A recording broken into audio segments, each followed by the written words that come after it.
is swung on and hit into right field deep. And you can't forget about this one. Blaze Salter hits number 5, and the Newport Gulls retake the lead. This is the Newport Gulls pregame show, live from Cardines Field in Newport, Rhode Island. Gone! A grand slam!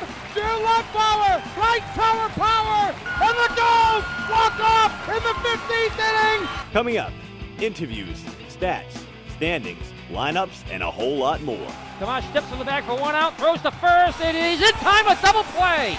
And that one is gone! Joven Afner! Bringing a high drive, left field deep. Bolzano going back, looking up. This ball is a two-run homer! P.J. Jones hits it out! Stay tuned. The pregame show begins now on the NECBL Broadcast Network. Let's take it down to the field. Here is Newport Gulls play-by-play broadcaster Tolan Vaquero. Good afternoon, ladies and gentlemen, and welcome once again here to Cardines Field. The regular season has come to an end, and it's time for playoff baseball here as the Danbury Westerners get set to take on your Newport Gulls.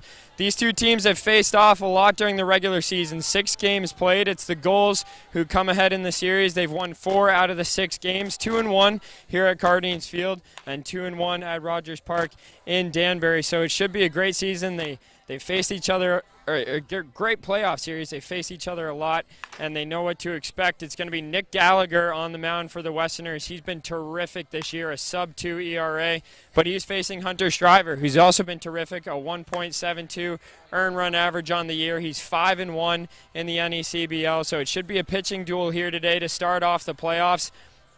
At least in the Southern Division, it's all set. The Northern Division, on the other hand, has a 4-way tie for that 4th and final playoff spot.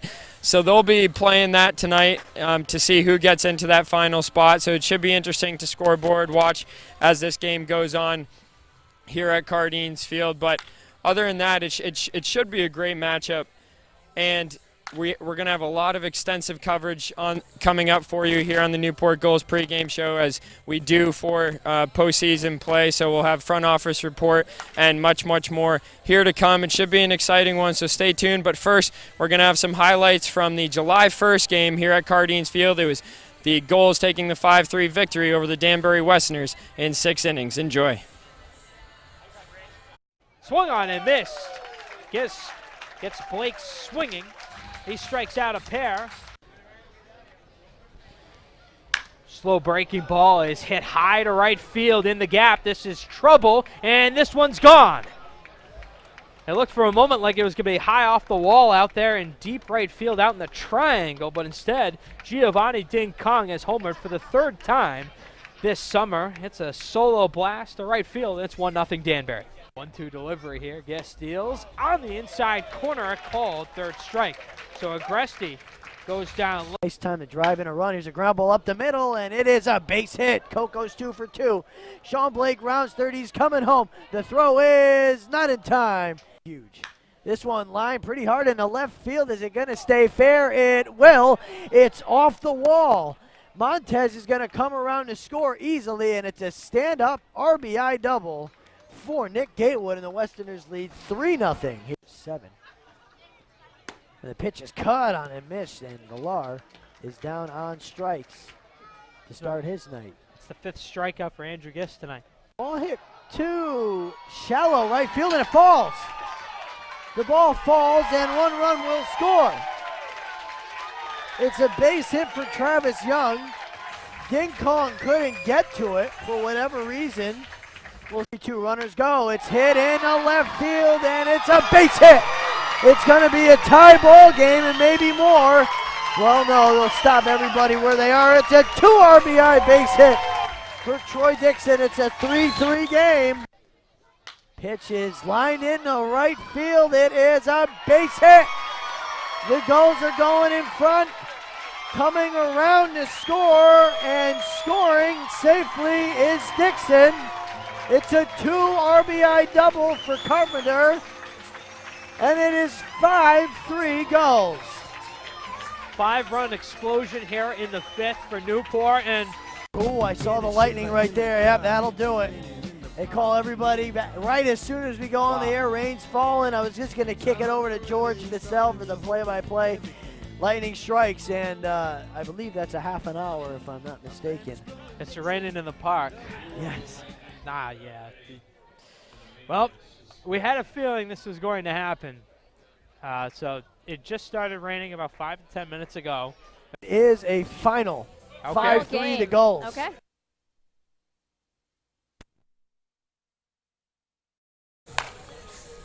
Hope you enjoyed those highlights from the July 1st game versus Danbury. The rain-shortened game, the Newport Gulls pregame show continues next here on the NECBL Broadcast Network. Welcome back, ladies and gentlemen. Newport Gulls pregame show. It's time for the front office report. Tolan Vaquero here alongside GM Chuck Pava. Chuck, congratulations on another 25-win season and once again being one of the better teams in the NECBL. How's it feel? Well, it always feels good when your team has success, of course. 25 wins is a standard that kind of happened over time, and it became the standard at which we had each team try to reach that standard each year, and it was important to them, and it was important to this team as well. And they got to that magic number, and they were excited to get there, and I think they're ready to keep it rolling now. Well, heading into the playoffs, of course, and Chuck, picking a team where you don't really get to see the guys before the season can always be hard. How much time did it take you to form this team, and how do you think it turned out for you? Well, we started out with 30 roster players back in August and September. We had some changes throughout the spring, but the reality is before June comes, you got a pretty significant turnover. I probably lost at least 6 pitchers from the original roster, a couple position guys, but we refilled those positions pretty quick. And then you get to your season and you start losing guys for other reasons, like injuries, other things that might happen. So we look at our team, and we've lost 13 players since we started the season off our roster. So it's significant. So you never can plan for it. You just have to cut and weave and adjust with all these different changes that occur. Fortunately, we came up with some guys that we were able to find, like Paul Campbell, like Mike Corinne, like Sean Vincent, like we activated Nate Cahoon. And so those guys are adding some value to this club as we get into the stretch run of the playoffs. Well, there's been some tremendous late signings, but how hard is it to find these guys down the stretch, especially with other teams looking as well? What's the process behind that? It's just really difficult. I mean, two things. You got to get lucky and just keep making a lot of calls. If you get somebody that says, I've got a guy, you almost feel like you fell onto something pretty significant. So it's hard to. There's like you said earlier, all the leagues are looking for guys. I understand the Cape Cod is looking for pitchers now, and I've gotten a call from the Coastal Plains League looking for pitchers. So yeah, it's happening everywhere, and it's happened to us, and the injury bug has bit us. So, but we've got enough here and a lot of character to finish. I know you've been in the league a long time, obviously since the beginning, but in the Northern Division right now, there's a 4-way tie for that 4th playoff spot. Have you ever seen anything like that? No, not at all. Not 4 teams for the last spot. No, that's pretty unusual and probably never happen again for another 25 years. But it's going to be interesting. Somebody has to play 2 games up in that division today, then start tomorrow. So that's a tough situation to be in. We've been in situations before where the last week of the season we played 4 doubleheaders. And it taxed us a little bit, all 7-inning games pretty much. But we were fortunate this year that we were able to get those days off before the playoffs, and we're ready to go. And Chuck, off day yesterday. Did you have a chance to talk to the guys? What did you tell them about playing in the postseason here in the NECBL, and what's it take to win here in the postseason? Well, first we had that conversation on Friday after that last game when they got their 25th win, and now, fellas, the season's over. Now you're here for one more goal, and that goal is to put a ring on your finger. That goal is to compete for a championship. You're here for another 9 days. You might as well. You put all this time in, all this energy. You work your tail off. Now you've got a chance to do something special. It's something you'll remember for the rest of your life. So get after it and have fun, and this is what it's all about. And yes, it's never easy getting to this point. Every team is ready to go. There's a lot of teams more rested than others, more hotter than others. But I'll tell you what, this team has the character now and what it needs to make a serious run at this championship. I'm really confident that this group will have a good opportunity to fight through this playoff run. Well, thanks, Chuck. I know you have a tremendous amount of respect for these players. I know they have a tremendous amount of respect for you. They're going to fight hard and do all they can to get that championship. That'll do it for the front office report here at Cardines Field. The Newport Gulls pregame show continues next here on the NECBL Broadcast Network. Welcome back to the pregame show here on the NECBL Broadcast Network. I'm Shannon O'Connell here with Matt McGarry for Ask a Gull. How are you doing today? I'm doing all right. How are you doing? I'm doing pretty well. Well, Ask a Gull is our weekly segment where we have other fans and even some players that submit questions that they want us to ask you. So these are some questions that we got to ask you. All right. What's the fastest pitch you've ever thrown? I don't know. Pretty hard, I guess. Yeah. I'm not really sure. Okay. This question is courtesy of Jake Brote. Why do people from Northern California say the word hella? It's not a word. It's a great word to describe things. That's why. It is an Urban Dictionary. Can you guys stop throwing stuff? All right. All right. Blake Cairns was wondering what your favorite purchase of the summer was.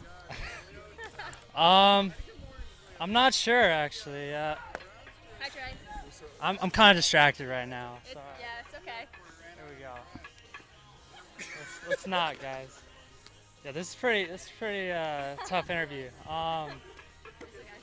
Favorite purchase? Ooh, probably. I don't know. Probably a sandwich at Pickles Deli. They have good sandwiches there. Okay. Yeah. What's your favorite Vanderbilt baseball tradition? Favorite tradition? Probably just seeing all the older pro guys come back. It's pretty cool to talk to them and see them and meet them and everything. Definitely. Yeah. What are you looking forward to most about going back to school soon? Just seeing all my teammates, seeing all my best friends back at school. It'll be great to see them and just kind of start off a new year. Yeah.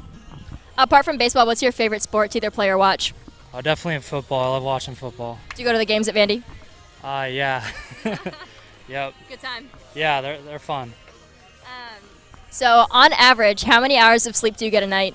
Oh, great question. Probably like 8 to 10, I would say. Yeah. Try to get as much as I can. What's your favorite memory from this season on the Gulls? Ooh, it's a tough one. I just meeting all these new guys and meeting a bunch of great new friends. It's probably the best memories I have here. Yeah. All right. Steven Scott was wondering, on a scale of 1 to hella, how Cali are you? It's probably like a 5. So what would hella be? Would that be like a 10 or like a what?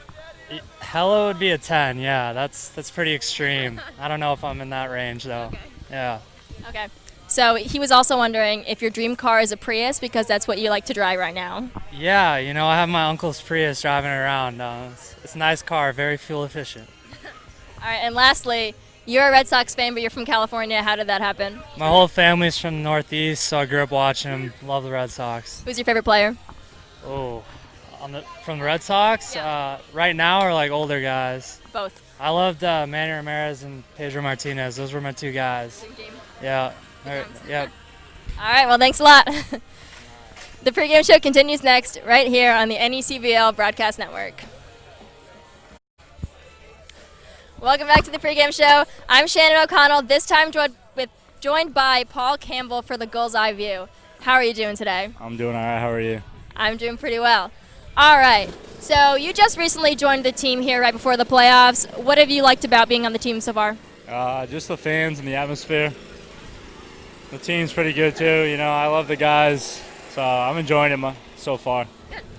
You started on Monday's game and you played pretty well. What did you like about being on the mound? I don't know. I just try to get dialed in, give my team a shot at winning, and that's about it. Try to execute my pitches. Today's the first day of the playoffs. What have you been doing to prepare? I don't know. Just resting so far. Just waiting for my opportunity to pitch again. That's all I can really do. So when you were on Clemson's team, you guys were in the NCAA playoffs, and now we're here in the NECBL playoffs. What's the difference between the two? I don't know. I mean, I guess the atmosphere, a little bigger crowd. Yeah, that's all I got there. Okay. Apart from Clemson Stadium, what's your favorite stadium to play in the NCAA? It's kind of a hard one. Yeah. I actually like Georgia a lot. I think their press boxes and stuff like that are pretty impressive. That's one thing I like about it. I know school in the South starts pretty soon. What are you looking forward to about going back to school? Just seeing all my teammates again, getting back with all the guys and just getting after it in the off season. And lastly, what's your favorite memory from being a part of this team? In the 2 weeks that I've been here, I don't know. I don't have a favorite memory. Hoping to make one in the end of the season here. All right, sounds good. Thanks a lot. Okay. Pregame show continues next right here on the NECBL Broadcast Network. Welcome back to the pregame show here on the NECBL Broadcast Network. I'm Maddie Peters here with Blake Cairns from University of Georgia. How are you doing? I'm good. How you doing, Maddie? I'm well, thank you. So we just have a few questions for you. What's been your favorite memory here in Newport? I'll say my favorite memory so far was pitching the other night and getting the save for our 25th win. I know that's always a big milestone for this organization, so being able to close it out and be a part of that was really cool. It was a good experience. Awesome. And today's the first day of our playoffs for this season. What's your mindset going into playoffs, especially as a pitcher? The mindset stays the same, just attack, try to get hitters out early. Nothing, just try not to really change anything, just do the same thing we've been doing, and hopefully we can come out of here with a victory tonight. Great. And the last question is, we've had players from Georgia come in years past playing for the Gulls. Do you have any advice that you would give to future Gulls players who come from Georgia? Well, my coach actually asked me the other night, how I've enjoyed it in Newport and, if I would recommend it, and I told him absolutely. I think it's a great experience, good league. This is definitely one of the best places to play in all of summer ball. I mean, I know just from talking to teammates of mine, some places they're kind of miserable, but I've really enjoyed it here, and I would tell, guys coming in just to enjoy the summer, have a good time, and you're just, this is a once-in-a-lifetime experience. Awesome. Glad to hear. Well, thank you, Blake. That wraps it up for Gulls Eye View here on the pregame show. Welcome back, ladies and gentlemen. Broadcasters round table here on the Newport Gulls pregame show. Tom Vaccaro here alongside Chris Walker for the fourth time here this season. Chris, I understand you had a nice day in Newport. Yeah, I spent the day up here with my family. We got here around 1:32, and we had lunch. Just another nice day. We did it earlier in the year. It's just a great place to be. Your first season, my first season, about to get our first playoff experience broadcasting. What are your expectations going into the postseason? Well, first of all, I'm excited to do a playoff game with you, being that I've worked with you a lot this season. And for the team, I expect them to be ready to go. The coaches are fired up. The players are fired up. And, both guys pitching today have really good numbers. So it should be a really fun game to watch.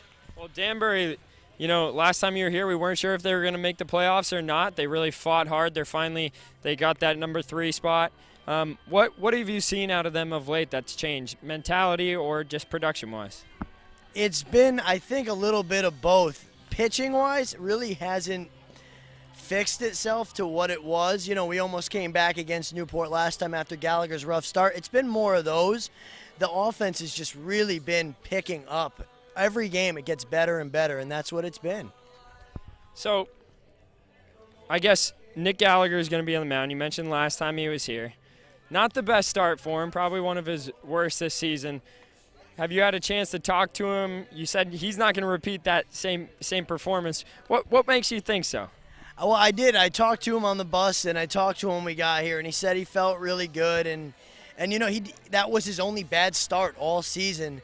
And he just says he forgot about it, forget what happened, just go in there and try to throw 7 strong innings, which he's done several times. He's going 7 innings, no runs, 1 run, a couple of times, so he's looking to do it again. He says he can. Well, we'll see as he's going to be facing Hunter Shriver out there on the mound. Battle of the Aces here today. It should be a pitching duel. We've seen a lot of those so far. You mentioned the team as a whole doesn't want to come back here and play at Cardines Field for a Game 3. They want to win here tonight with a chance to go home and win it at home. What's that mean to the team, this game here tonight? Well, this game, first of all, is huge to the team because it's their first playoff game since 2012. But to win tonight, again, would mean a chance to win at home in front of the home crowd, which has been getting better and better every game, and not have to come all the way back to Newport to play Game 3, because that's a lot of traveling. For us, we travel a long way to get to anywhere. But to win tonight would be certainly huge. Well, thanks, Chris. I look forward to doing yet another game up there in the booth with you. It's always fun. That'll do it for the Broadcasters Roundtable. The Newport Gulls pregame show continues next. Welcome back to the Newport Gulls pregame show. It's time for the manager show. Tolan Vaquero, head coach Al Leyva. Coach, it's finally time for postseason baseball. How excited are you to get things underway here? It's always exciting. I mean, every day that, you wake up in the morning, it's exciting.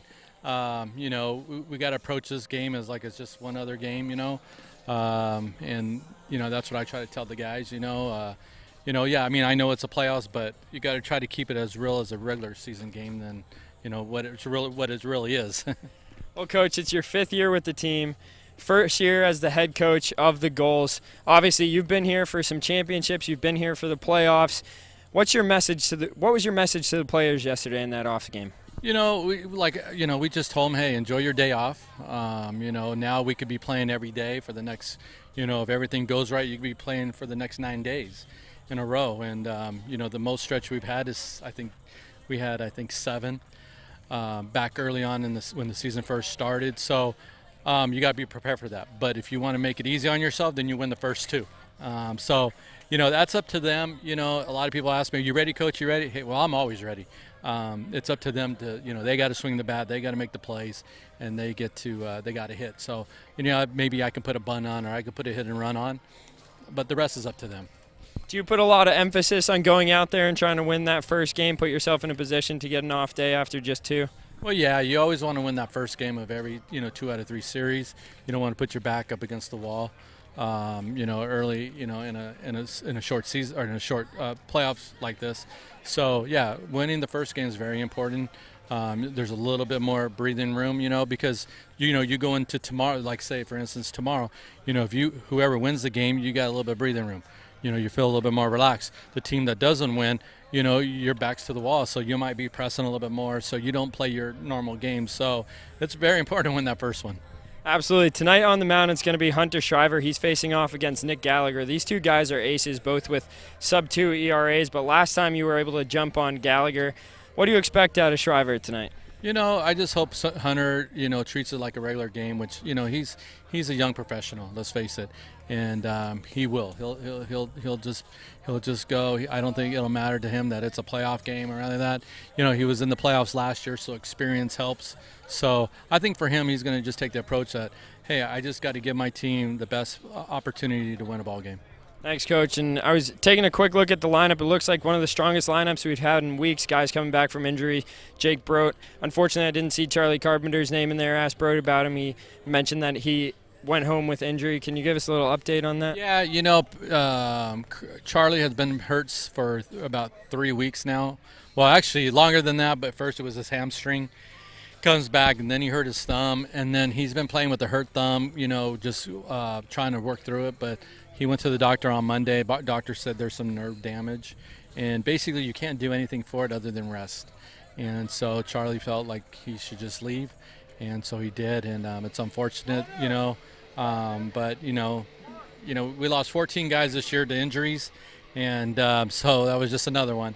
And but the guys that are here, they're ready to play. I hope for them because they've been here, working hard. It's a long summer, and for a lot of them, and they've even approached me, so I'm not saying anything out of turn.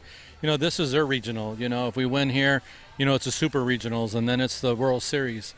Because a lot of their schools where they're coming from, they know that this is for them their regionals. So hopefully that'll help, and we'll see what happens. And lastly, Coach, I know the guys are taking the field. Troy Dixon last night officially won the batting title here in the NECBL. How impressed have you been by him this season? Well, I was super impressed. He came in and just was dynamite from day one. And he was just a grinder. A catcher gets beat up a lot. we try to give him a day off every fourth day early on, and we did. And then, like the last couple of weeks, he really hasn't had a day off. And a testament to his character. I've seen it in the past where guys go, "Hey, coach, can I get a day off? And I'm tired or this," and he wasn't like that. And some guys are doing it because they want their batting average to stay where it's at. But not. He played, I think, in every game in the last 6 games, I think, and so that's why he probably won the batting title. And so, like I told him today, that's over with. Now, and the guys that haven't really hit very well for us this year, now this is a new season, so, this is the time to step up. Well, hopefully he can continue that hot stretch of hitting into the playoffs. That'll do it for the manager's show here. Newport Gulls Newport Gulls postseason baseball is next here on the NECBL Broadcast Network.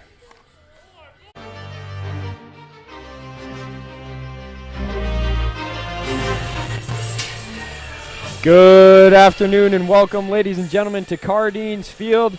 A special night here as it's playoff baseball set to get underway. Tolan Vaquero up here in the booth alongside Danbury's broadcaster, good friend Chris Walker. Chris, good to have you here in what's going to be the most meaningful game that these teams have played against each other this year. Oh, it's good to be here, Tolan. Nice to see you again. Nice to be at Cardines for one more time and maybe more. If we go 3 games, we'll be back here Friday. But yeah, this is a huge game for both teams, and I'm excited to get it going. Well, tonight is Volunteer Appreciation Night here at Cardines Field, so we'll be thanking all the volunteers that have made this season a special one for the Gulls so far. We'll take that live on the field in just a moment. But for those of you who don't know, Danbury and the Gulls have met 4 times in the playoffs, 2002, 2003, 05, and 012. And the Gulls all time in the playoffs against Danbury have an 8-1 record. They're 4-0 in series against them, but of course Danbury is going to be looking to change that here tonight. Right, and you said the last time Danbury made the playoffs off the air in 2012, they made it to the championship against you guys and lost 2 games to none, I believe. So, yeah, they'll be looking to not really avenge that, but to start a new trend after not making the playoffs for 3 straight seasons. Well, you mentioned they hadn't made the playoffs for the 3 straight or 4 straight seasons, and the last time they did, they were in that NECBL final, lost to yours truly, the Newport Gulls. These teams have faced each other a lot. They know what to expect. The Gulls have faced Gallagher, I think, 3 or 4 times. Yeah, this is number 4, yeah. The only thing going for the Gulls is that the Danbury hasn't seen Shriver, so. Right, your starting pitcher's new to us. You guys are used to it, but hey, it's going to be fun. 2 guys with low ERAs, 2 outstanding pitchers. It's going to be a fun game to watch. Both of these pitchers, folks, are sitting at 2nd and 3rd in the NECBL in terms of overall ERA. And Ryan Testani, I think that's the first name. That's his name. Ryan Testani on Danbury currently occupies the number 1 spot. So Danbury's pitching staff has a couple guys with some very good numbers in terms of ERA. So we're about to get the pregame ceremony on the way on the field, so we'll pick that up live here. We'll be back in just a moment. And the first game of the semifinal playoffs of the New England Collegiate Baseball League. Tonight is Volunteer Appreciation Night, and we will shortly be turning the mic over to Chuck Pava. Tonight's game sponsor is the Newport Gulls. The gate volunteers are from the Rhode Island Revs baseball team, and the 50-50 raffle will benefit that fine organization. Now, after the volunteers are introduced and taken care of, we will proceed to present both rosters, starting with the non-starters, but that will take place in a little while. Thank you very much, Don. Ladies and gentlemen, welcome again here to Cardines Field for our annual Volunteer Appreciation Night. This is a very special night for us as a volunteer organization. Our intern staff, our volunteers, they're the heartbeat of this organization. We had our host family night, of course, just last week. Our volunteer night was rained out, so we're going to honor all of our staff here tonight. Thank you again for coming here for our first playoff game as the Gulls get set to face off against Danbury here tonight. First of all, I want to recognize our longest serving volunteer. He's been a member of this organization since the very beginning. Our scoreboard operator, Mr. Al Wiseman. This is his 16th year with the Newport Gulls. Thanks, Al.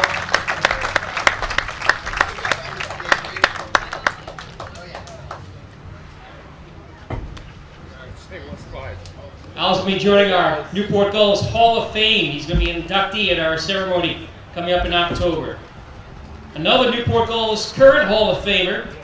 Ladies and gentlemen, please recognize Don O'Hanley in the public address booth. 15 years now with the Newport Gulls. A new member of our volunteer staff this year has been outstanding, helping us out with the gates. David Nathanson. Come on out, Dave. First year with the Gulls.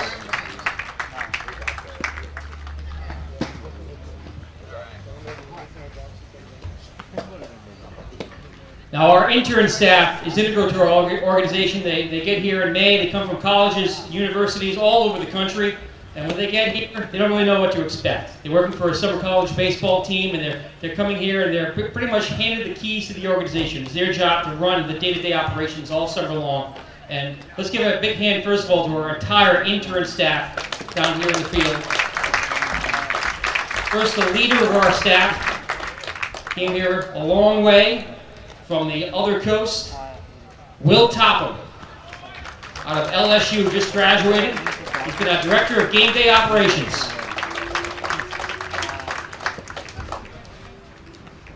Our Ballpark Operations Coordinator.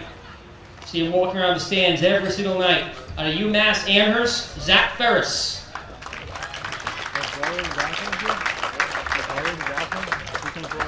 Our Group Volunteer Coordinator from UConn, Corey Goldstein. Oh, no, Corey.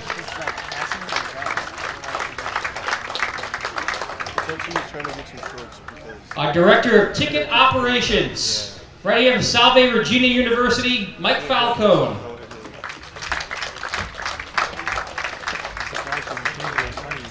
Well, this young man came a long way to be here.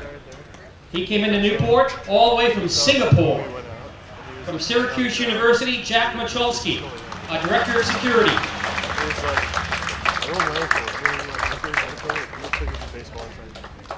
Out of Merrimack College, our mascot coordinator, Ryan Janess.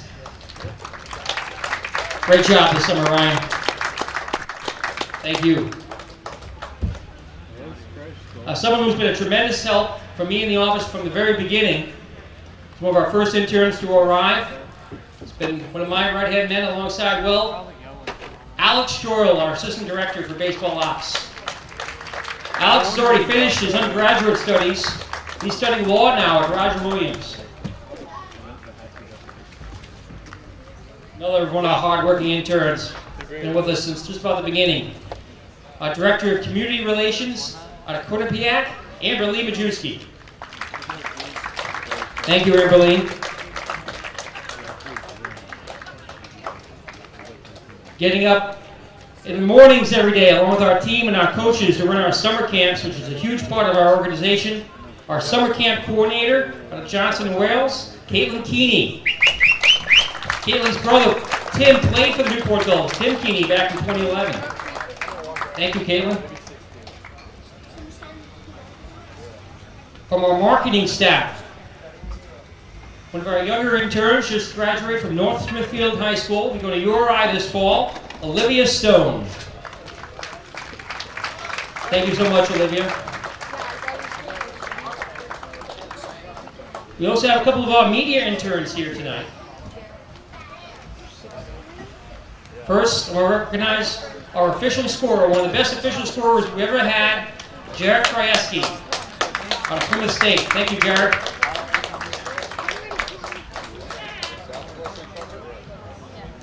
Also here out of the University of South Carolina, our media relations coordinator, Shannon O'Connell.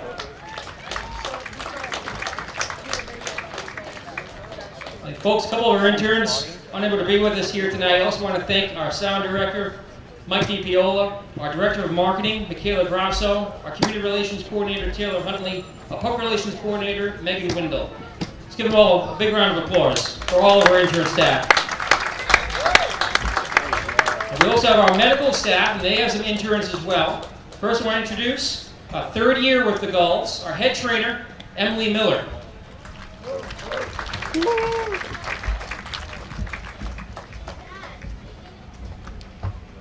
Out of Providence College, our training staff assistant, Nicole Lindstrom.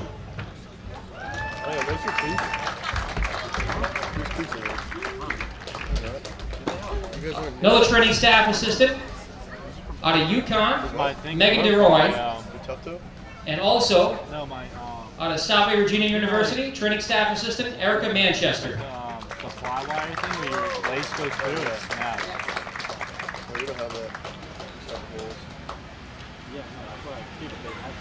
I want to recognize some of the hardest working members of our entire volunteer staff, our grounds crew.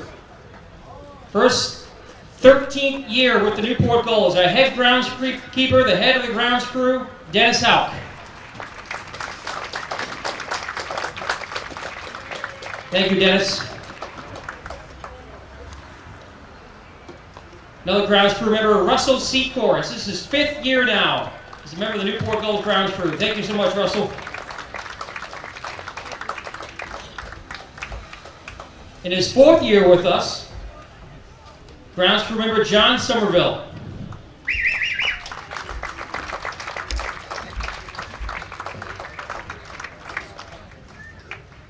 In his 3rd year of the Newport Gulls ground crew, I also want to recognize Greg Hoffman.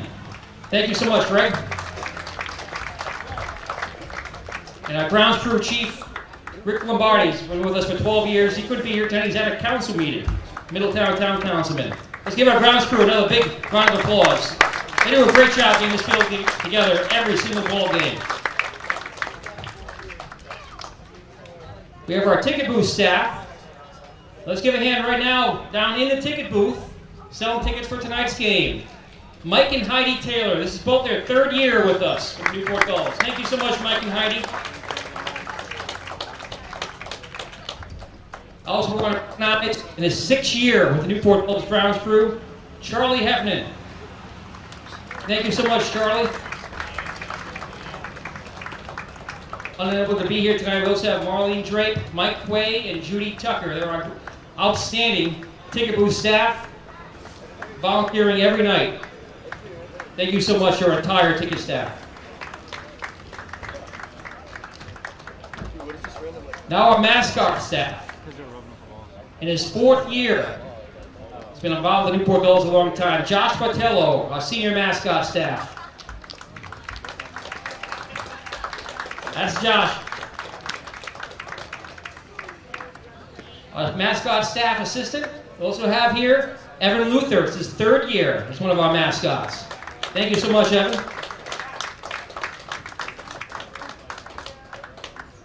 I also want to recognize Mackenzie Leno and Sierra Wright for their work with our mascot staff.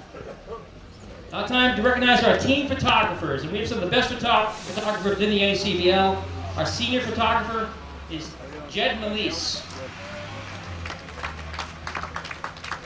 Jed's been with us for 8 years now. Thank you, Jed. Our social media photographer, this is her 3rd year with us. She started off as an intern out of St. Anselm, Maddie Peters. Thank you, Maddie. Help out the media staff as well. Our lead staff photographer has done a great job this year, in his 1st full year with us, John Dilworth. Thank you, John. I also don't want to forget our mascot assistant. He's been involved with the Newport Gulls for a very long time. That's Derek Patsos. Thank you very much, Derek.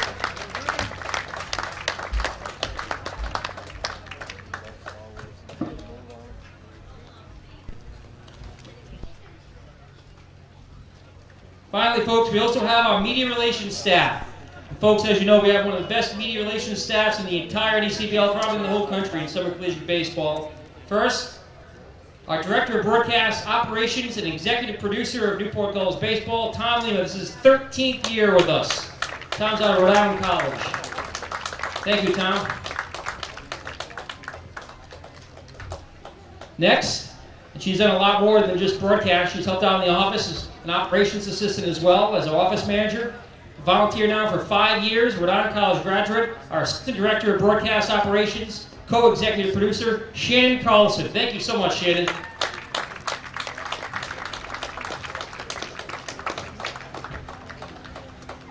One of our associate producers also started as an intern with us for 2 years, graduate from LaSalle College. Blair Schneider, this is his 3rd year volunteering with us now. Thank you, Blair.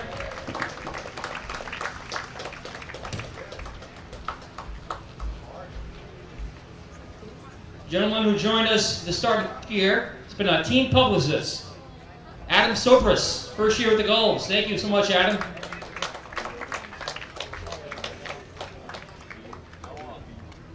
Another volunteer with our broadcast crew out of Rhode Island College, production assistant Robbie Rhodes.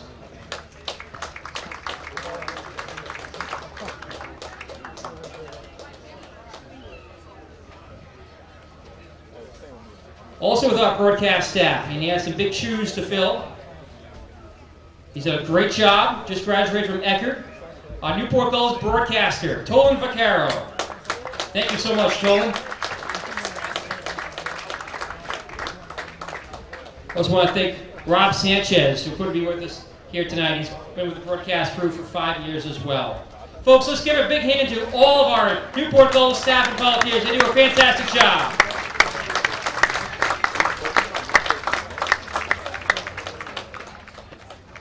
Thank you all again so much. Don O'Hanley, take it away.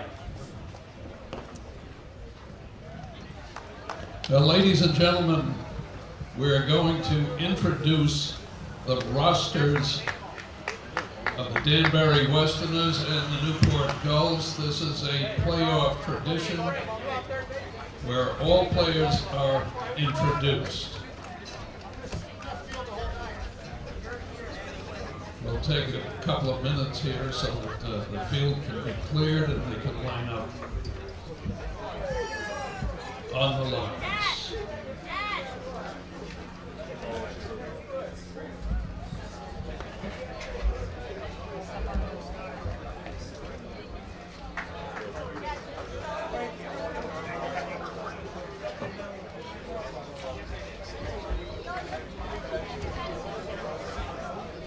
The New England Collegiate Baseball League presents the Danbury Westerners versus your Newport Gulls. And this is the opening game of the semifinal round of the Southern Division playoff series.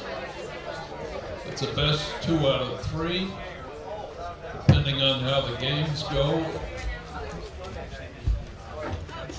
First game, of course, here in Newport, and then tomorrow night in Danbury. If the series is tied, it will move back. Welcome back, folks, as the starting lineup's about to be announced here down on the field.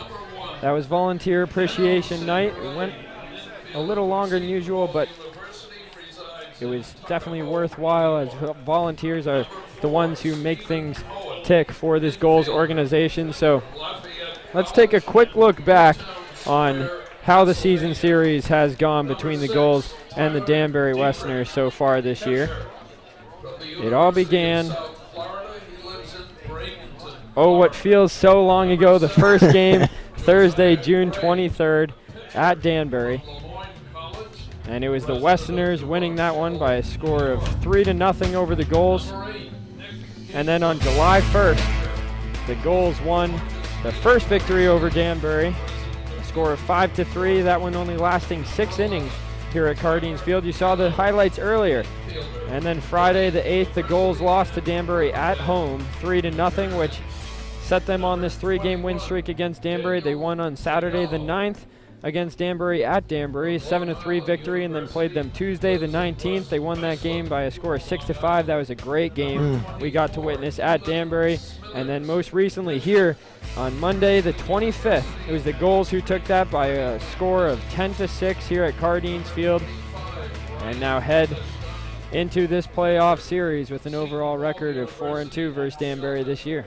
And you know what? That 6-5 game was our only extra innings game all season, as it would turn out. So, yeah, that was definitely a fun game. And you guys have had our number lately, and it's not gonna be easy for Danbury. You guys have been great against us all season, so we're in for a tough matchup tonight.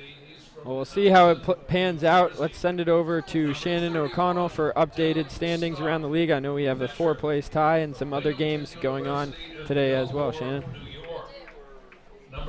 We do.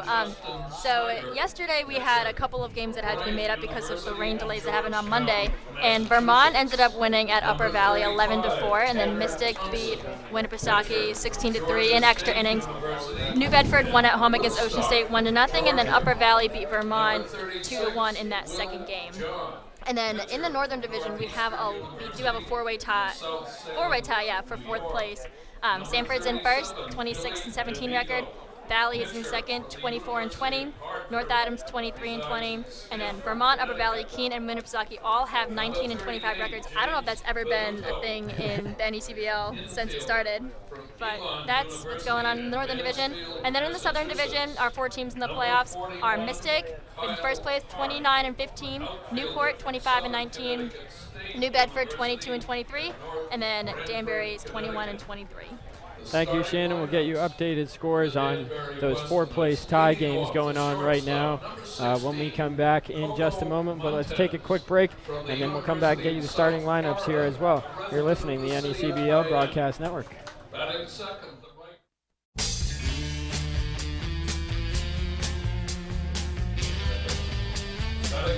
Welcome back, folks, here to Cardines Field. The starting lineups, actually the entire roster being announced for both teams, so it takes a little longer here. And while we have that extra time, Shannon, if you could just update us on those games going on around the league. Yeah, so to deal with that 4-way tie for fourth place in the Northern Division, they're doing sort of a mini playoff series before the playoffs actually start. So we have a couple games going on. The first game was Upper Valley versus Winnipesaukee. Upper Valley ended up winning 6-3, so they're moving on to the second game tonight. And then the other game that already happened was Keene versus Vermont, and Keene won 3-1. So those teams will be playing later on tonight, Keene versus Upper Valley, and they will determine who the fourth place team in the Northern Division is going to be. Thanks, Shannon. Well, we saw Keene here in our regular season finale on Monday, and talking with their broadcaster, he had already had his flight booked, so that was going to be his last game. Fortunately, they have two, but they didn't even think they were going to be sitting in that position. After a hot start to the year, they kind of fell off, and we saw that with Ocean State, who had a chance last night to get that fourth and final playoff spot. They lost to New Bedford, and Ocean State at one point, midway through the season, was leading the Southern Division, and now they failed to even make the playoffs. I know, it's crazy how it's been going with them. 11-3 when we played them on June 28th. On my birthday, and we had a 5-1 record against them this year, but then they just started to plummet. I mean, what were they, 8-21 or something in the second half of the year, or ever since that game, and that's what happens. They made it to the playing game, but I mean, there's only so much you can do once you drop that far in the standings. Yeah. You see Matt Murphy being announced there down on the field. So both teams this year have had a couple extra innings affairs. Newport has played 3 games. Danbury's played 1. Danbury 0-1 in extra innings. The Gulls 2-1 in extra innings. Hopefully it doesn't get there, although with these pitchers on the mound, it could very well do so. Absolutely. I'm very excited to see if it is in fact a pitcher's duel tonight. I remember last game we were here and Gallagher was pitching, and we thought it was going to be a pitcher's duel, and it turned out to be anything but that. It was 10-6, you guys, and it was a hit. It was a slugfest. So we'll see tonight. I'd rather it be a pitcher's duel because that's so much more manageable when you can predict what's going to happen. Well, we like the pitcher's duels. Right. We've only had a couple high-scoring games. And if there is one stat that plays into the favor of Danbury here, it's that in one-run games, they're 5-4 on the year. In one-run games, Newport is 4-6 on the year, and with two great pitchers out there. And if it is a pitching duel, then that plays in favor of Danbury. No, it does, and those records show that we really don't play a ton of one-run games in the NECBL, and you could vouch for that absolutely. You know, there's a lot of blowouts either on both sides of it, but it's good to be on the winning side in close games, although I don't know. I can't say with any confidence that it'll be a one-run game tonight because they never are. Well, we'll see. It should be exciting. We'll take a quick break, and this time when we come back, we'll have the starting lineups and the pitching matchup here for you. You're listening to the NECBL Broadcast Network.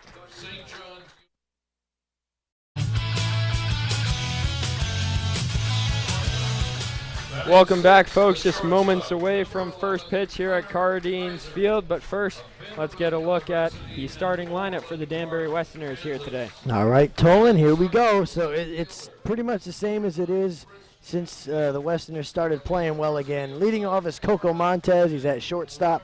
Gio Dinkong will hit second today. Don't usually see that, but, you know, he's a power hitter. Why not? Paul Rufo hits third, plays second. David Villar will clean up as usual and play third. Jason Agreste's behind the plate hitting fifth. Sean Blake's at first base, and he's going to bat sixth today. Ryan Nelson is the DH hitting seventh. Ryan Kemp in left hitting eighth, and Jesse Uttendorf is in center field and hitting ninth. Thank you, Chris. And for the Gulls on the mound today, it's going to be their ace. Hunter Shriver comes into today with a 5-1 record on the year, that 1.75 ERA that really stands out. In 8 games started, 36 innings of work, 38 strikeouts, only 13 walks. So he's been incredibly efficient. We'll see how he deals with this Danbury lineup today. And out there behind him in the field for the Gulls and up at bat is going to be Cole Fabio leading things off. As we would expect, Troy Dixon in the number 2 hole. Steven Scott bats third. He's in right field. Jake Brote back in the lineup at first base. He cleans up today with Trey Harris at third base. Connor Kaiser, the shortstop, with Chris Chatfield in left. Travis Young in center field. And Mark Powell is going to be the DH for the Gulls today. And Chris, tell us a little bit more about Nick Gallagher. Well, Nick Gallagher is having such a good season this year. We're going to have the national anthem first, though, I believe. I'll get you his stats right after.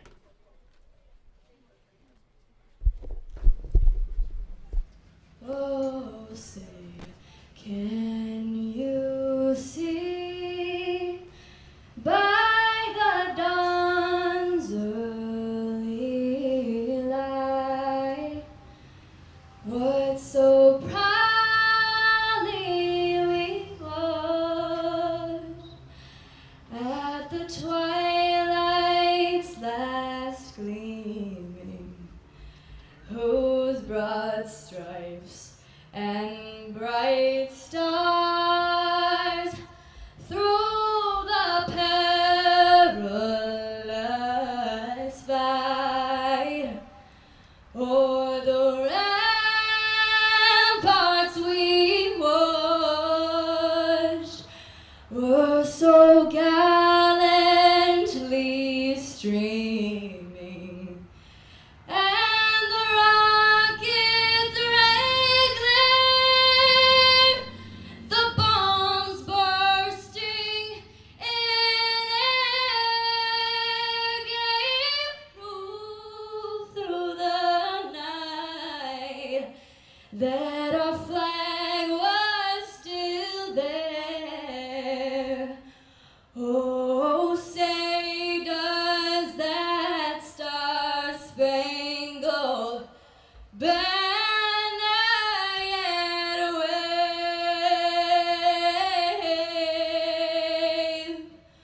Oh, the land of the free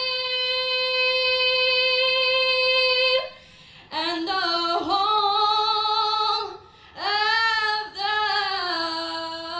brave.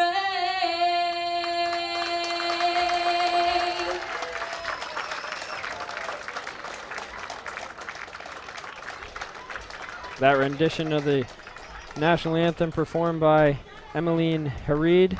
We'll take a quick break, and then we'll get those stats for Nick Gallagher for you guys here on the NECBL Broadcast Network.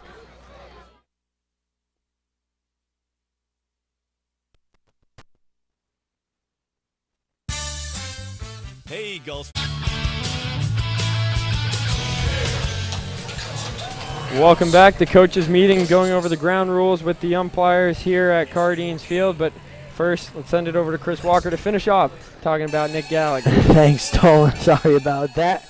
So Gallagher on the year, what a season. 2-2 with a 1.98 ERA, 36 in the third innings, pitched 26 hits, 33 strikeouts, just 9 walks for the righty out of Binghamton University. He's going to be a sophomore this year, making the biggest start of his NECBL career for sure tonight.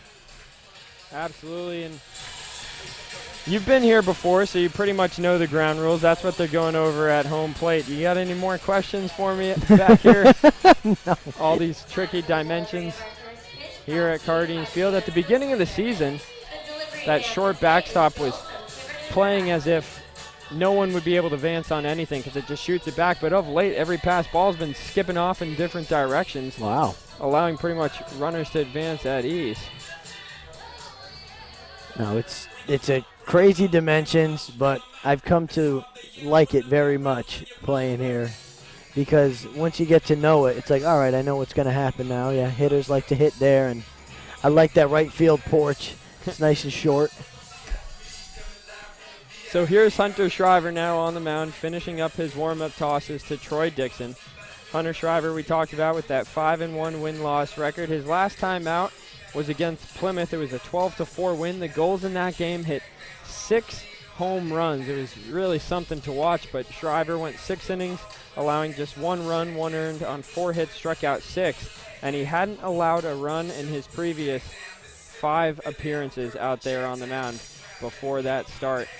The last time he allowed a run before that Plymouth game was against Mystic back on June 24th. In 1 inning of work and relief, he allowed 5 earned runs on 6 hits. So he'll be looking to change that around here against the Westerners, who will be led off today by Coco Montez. What can you tell us about Montez? Is he a speedy guy? Coco is a speedy guy. He hasn't been stealing a ton of bases lately, but he's been hitting, knocking the cover off the ball.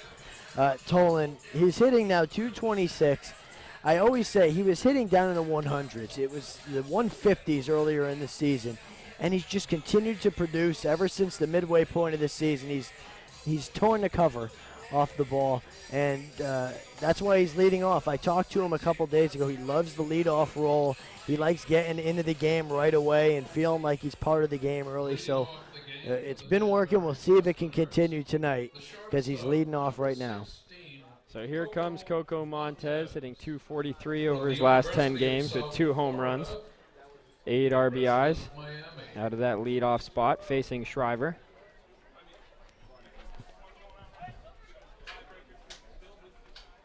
As Shriver gets his sign from Dixon, the first pitch of the NECBL playoffs is in there for a called strike 1, and it should be a fun ride here in this series. A best-of-3 series. First game played here at Cardines. Tomorrow they'll play at Danbury, and then if needed, back here at Cardines.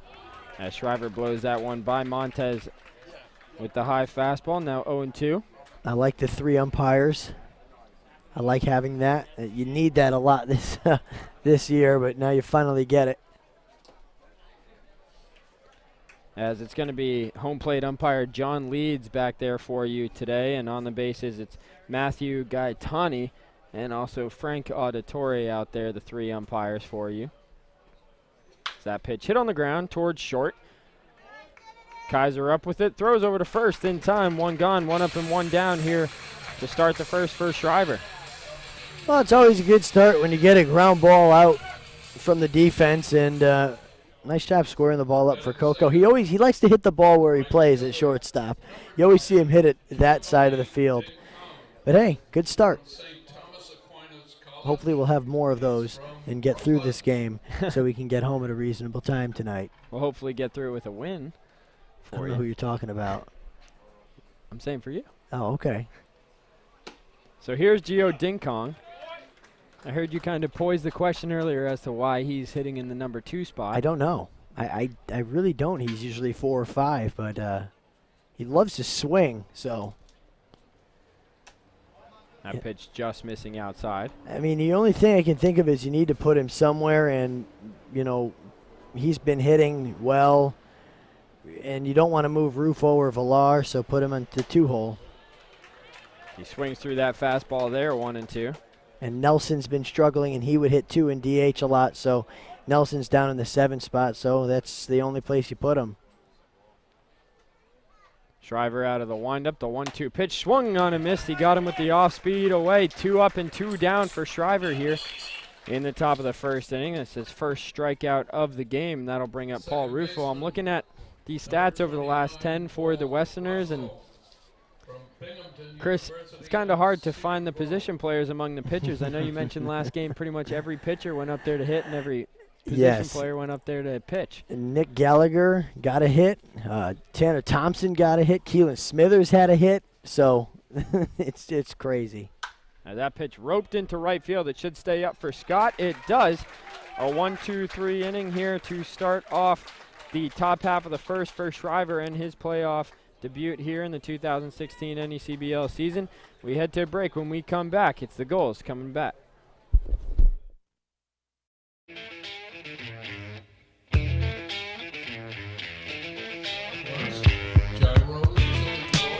Welcome back, folks, here to Cardines Field. The Gulls getting set for their first cracks at Nick Gallagher out there on the mound. And Chris, what's the defensive alignment look like? Well, it'll be Jason Agresti catching Nick Gallagher, as you mentioned, and then we'll go into the outfield from left to right. Ryan Kemp starts in left. Jesse Uttendorfer's at center field. Gio Ding Kong is in right. And then in the infield, David Villar is at third. Coco Montez at short. Paul Rufo is at second. And Sean Blake is at first. So it's Nick Gallagher out there on the mound. And the Westerners have a lot of players up towards the top 10 in ERA in the NECBL, yet their overall team ERA sitting at just 4.03, good for 8th in the league. You look at it, as a team, Danbury's allowed 225 runs, but only 165 of them are earned. The error has been a huge part of why the team is in third place and not higher. And, with a winning record, they finished 21-23, and I'll tell you what, so many of those games could have been saved with one less error in the game. Not half of the errors, maybe just one less per game. They would have had at least 5 more wins this season, so it's really affected them. For Danbury, 68 errors on the year, third in the NECBL. Only the Vermont Mountaineers and Sanford Mainers have more. It's weird, Sanford in first place making the most errors in the league as well. So here's Cole Fabio here leading things off for the Gulls. Their first batter of the playoffs, and Cole Fabio as a leadoff hitter hitting .292, 1 home run, 2 walks in 48 at-bats, and he takes the first pitch just up around the letters for a ball, 1-0. Fabio as a whole on the year hitting .277. The 1-0 pitch is outside, 2-0. So he's hitting .277, 1 triple, 1 home run, 21 RBIs, 6 doubles, and then 14 stolen bases. So the all-star Cole Fabio, he's a really all-around good player out there. The 2-0 on the outside corner. For Gallagher, it's going to be important for him to get the command established early, because you saw what happens when he loses it. He lost it last game, and he never really regained it, and he didn't make it out of the third inning. So it'll be important not to walk guys early, and he's already down, I believe, 3-1 to the first batter. Yeah, 3-1 count on Fabio here. The pitch swung and popped up back behind home plate. How it's going to go full. And his parents are in attendance tonight, so hopefully he won't be too nervous. No time for that. A 3-2 pitch. Fouled back into the screen. Good fastball there from Gallagher trying to come upstairs to Fabio. He'll probably reach back for a little extra tonight, being that it is the playoffs. It's usually right around 90. So his last time out versus the Gulls, we'll get you that in a second as Fabio again pops it foul. His last time out, Gallagher went only 2 2/3 innings of work, allowing 7 runs. Only 1 of them was earned on 6 hits and struck out only 1. So he'll look to change that here. Already the 8th pitch of this at-bat, and it's only the first one. Gallagher takes a deep breath and comes set. The 3-2 pitch. On the outside corner, a called strike 3. Fabio thought he had ball 4, but from up here, it looked like a tremendous pitch from Gallagher. No, he'll be real happy with that, and so will the coaches. That was an excellent spot right there. And that's a great start for Gallagher, and that's what you needed after falling down 3-1. Way to battle back and get the first guy out. And so now stepping to the plate is Troy Dixon, the 2016 NECBL batting title holder. Dixon on the year hit .371. 49 hits and 123 at-bats, 2 home runs, 18 RBIs, led the team with 15 doubles. Takes the fastball on the inside corner. That's a good pitch from Gallagher. If he can live there, he's going to be all set today. Right, and already you can tell he's looking better than he did in the last game. He never really looked confident with any pitch, and he's already shown a good fastball and a couple of good breaking balls, so good signs. And commanding all those pitches, at least so far.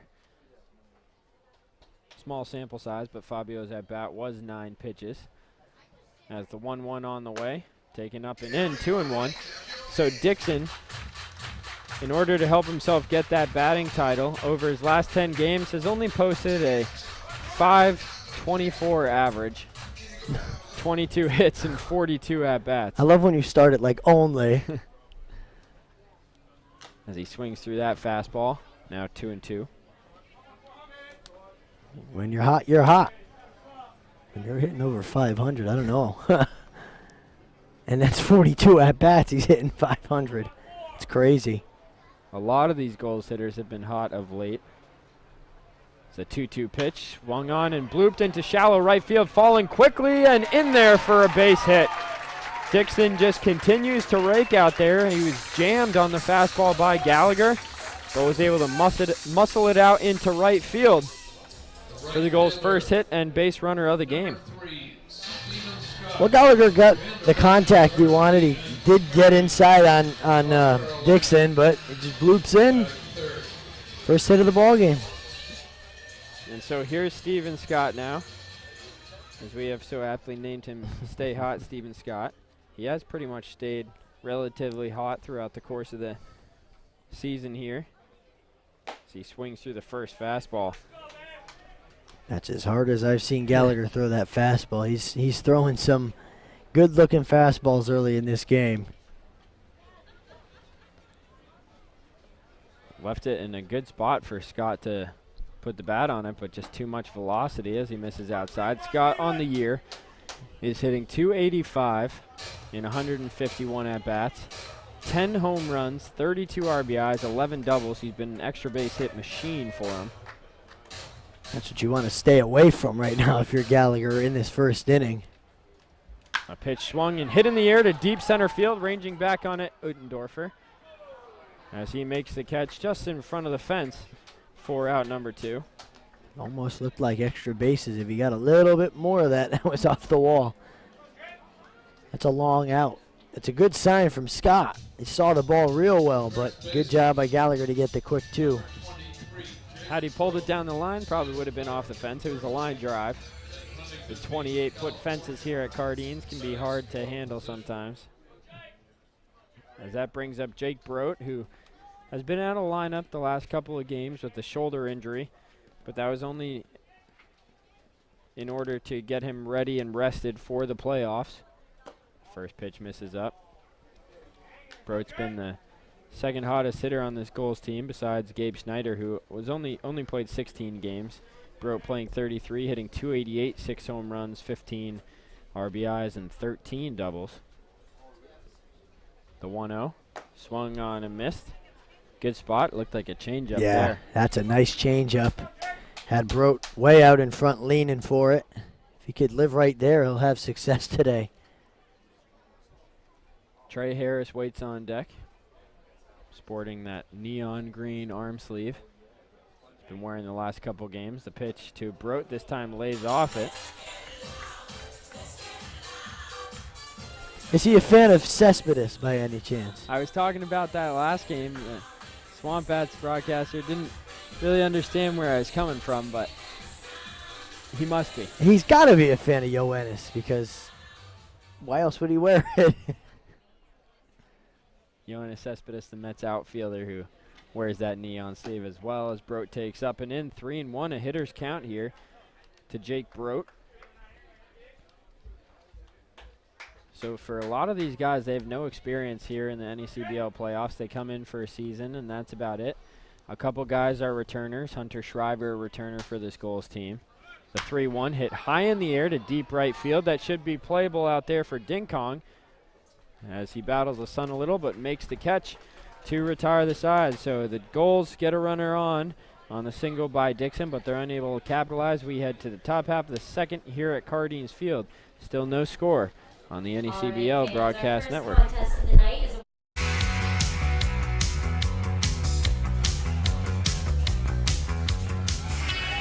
Well, once again, welcome back. We get set for the top half of the second inning here. Neither team able to push a run across in the first, as Hunter Shriver toes the mound once again, finishing up his warm-up tosses. It's going to be David Villar, Jason Agresti, and Sean Blake here in the second for the Westerners. Derek Patsos. Tolan, I was just talking to our scorer, Jarek, or your scorer, Jarek, and I was like, I'm always nervous in the first inning, playing or broadcasting or whatever. You just want to get through it with no errors, no problems, and that's what we did. So it's good, at least in defensively, it's like, all right, now we're okay. Almost flawless. A couple hiccups here and there. Right, I'll take the hit. As long as there's no runs, then I'm like, all right, we can breathe a little bit. So here's David Villar. He's from Pembroke Pines, Florida. Villar, a big home run hitter for this team. The first pitch on the way from Shriver. Dribbled foul. And you notice it all the time. The Westerners love swinging early in the count, and another example of that. They love going after the first pitch. Not a bad move against Shriver, because once he gets ahead of you, he can be very difficult. If you get something to hit, you got to jump on it, and Villar with 7 home runs and 19 RBIs this year is capable of doing so. The pitch. Change up outside. Good pitch from Shriver. Had Villar fooled there. Villar hit one of those home runs here last time we were up here. Solo home run, I think. A bomb to left field. Yeah. The 0-2 pitch. Swing and a miss. He got him with the changeup again. Second strikeout of the game for Shriver. As he sends down Villar, it's been 4 up and 4 down so far for him, and Jason Agresti coming to the plate. Boy, does that off-speed pitch look good tonight. And you know, if you are the Westerners, you should swing early against this guy. It's exactly what you said. He just gets very comfortable when you get ahead in the count, and then you have no shot. Well, he threw back-to-back changeup there, and Villar just wasn't expecting it. We mentioned that the Westerners haven't seen Shriver yet this year, as he blows the fastball by Agresti, 0-1. But the Gulls have seen Gallagher several times.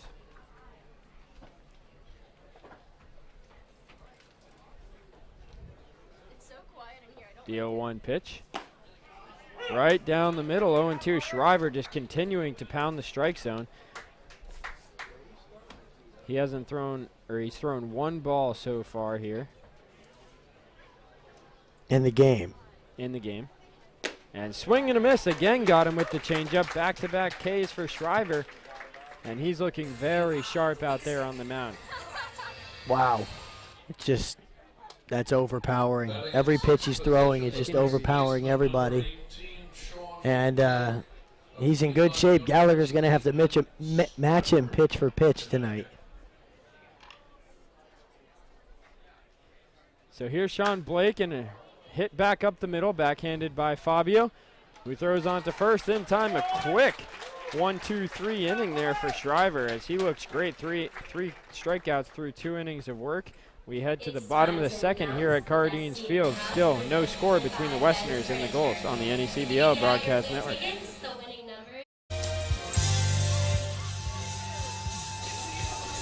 Welcome back, folks. Gulls getting set to take their second cracks at Nick Gallagher out there. And while we have a quick second as he finishes up his warm-up tosses, let's pause 10 seconds for station identification.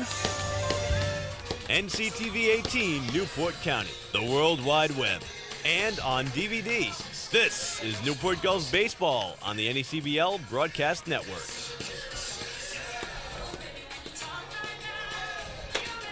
So for the Gulls here, leading off, it's going to be Trey Harris, followed by Connor Kaiser, and then Chris Chatfield. Both pitchers have looked good so far, but Hunter Shriver has looked fantastic through 2 innings, 6 up and 6 down, 3 strikeouts.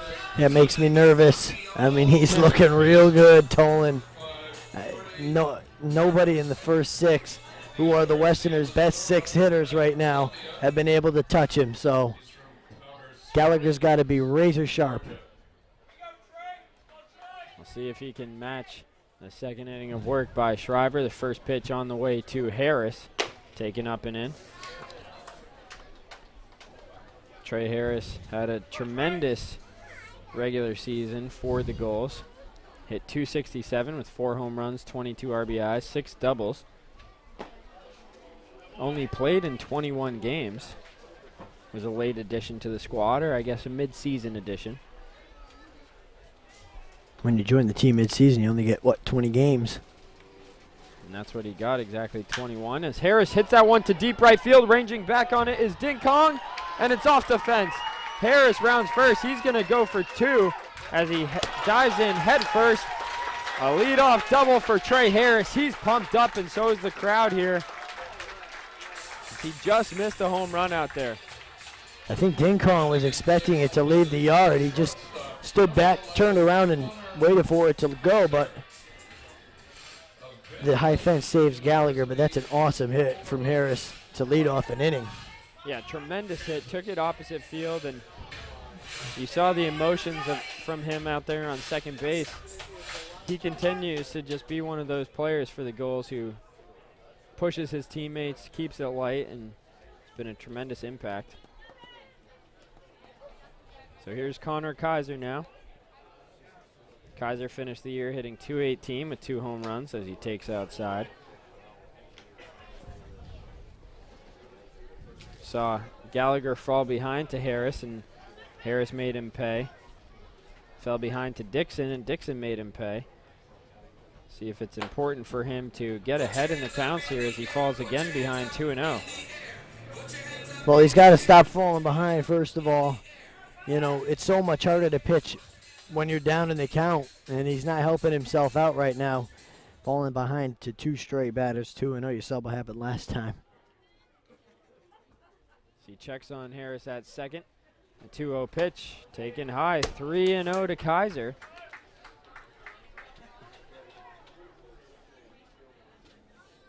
And Gallagher's got to be careful here with Chatfield waiting on deck. Chatfield with some big power numbers this year. Not the best average. It's pretty much either a home run, a double, or a strikeout for Chatfield this year. It's kind of like Gio Ding Kong. And you know, I mean, Chatfield's still very young, just 19 years old. If they can start figuring out that average, they're going to be tremendous players down the line. Sure. 3-1 to Kaiser. Swing and a miss. Good pitch from Gallagher. 3-2 as he's battled and worked himself back into the count. It's now full. Looks like the changeup there. The changeup looks good so far. Looks good for Gallagher, looks good for Shriver. Oh, yeah. Shriver is just unbelievable right now. So 3-2 the count here on Kaiser. The pitch is taken outside, ball 4. So a double and a walk to start off the bottom half of the second for the Gulls. And now that brings up Chris Chatfield. Gallagher getting in some trouble here early in the game, and he had a good first, but first 2 men reach in an inning. That's not a good sign. He needs a ground ball here. So here's Chatfield at the plate. Runners on first and second. He squares around for a sacrifice. Let's see if he can get it down. He takes outside as he pulled it back. This has been another area where the Gulls have just been very unsuccessful this year. Talking about it last game, I haven't seen them get one sacrifice bunt down, so we'll see if Chatfield can do so here. He takes up and away. Gallagher continues to struggle to find the zone. 2-0 to Chatfield.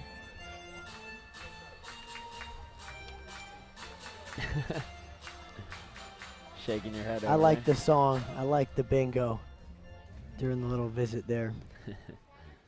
No, it's tough. Gallagher's got to find the zone here, especially if a guy's going to put down a bunt. Just get one out and work from there. Chatfield squares around and takes high. 3-0 the count to Chatfield.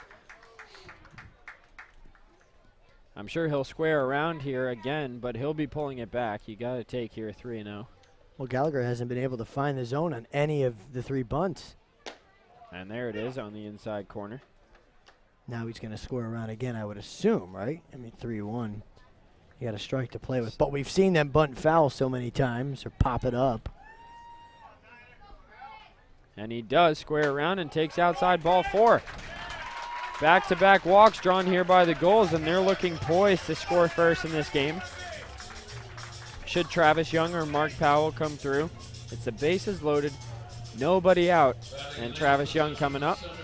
Well, the only thing going, as Dylan Clark will go talk to Gallagher, is they got to force at any base now. If there's a ground ball in the infield, you know they're going to go home with it and at least try and get one out. But he's got to get a ground ball and not walk a guy because he's gotten behind all the batters he's faced really in this game. And it's important for him to settle down here. You don't want to force them to go their bullpen early. Not in this game, no. I mean, you got Testani, but you don't want to use him for that long because you may need him tomorrow as well.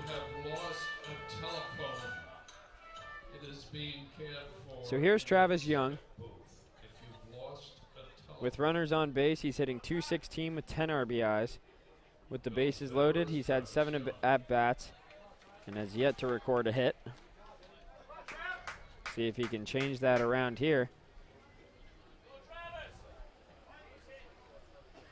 Gallagher needs to bear down, come set, and the pitch. Swinging a slow dribbler towards Rufo. That's going to bring him 1. He goes to second, and it's going to be not in time at first. So Young with the RBI ground out, and the Gulls score first here against the Westerners as they take a 1-0 lead. I mean, I don't think he was going to have enough time to go home. Rufo, I mean, he made the right play. At least get one of the leading runners and still have a double play in order. So not a bad idea after all. You give up a run if you can get the next 2 outs without giving up another one. Right, and with the speed of Young out there on the base pass, you're not going to turn 2 on a slow dribbler. Right. Ran a 6.3 at the All-Star game. Right. That's pretty fast. So definitely the wise move, cutting down Chatfield at second. As Powell squares around and bunts it down the first base line. It's a good one. And here comes the runner home, and it's going to be safe.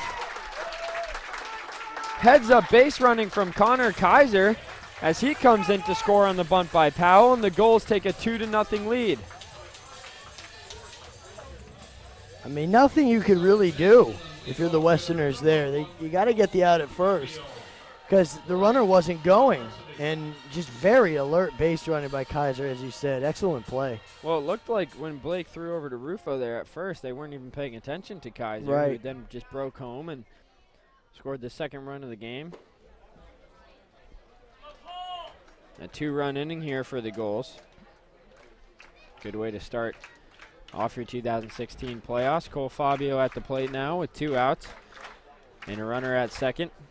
The pitch is low, 2-0.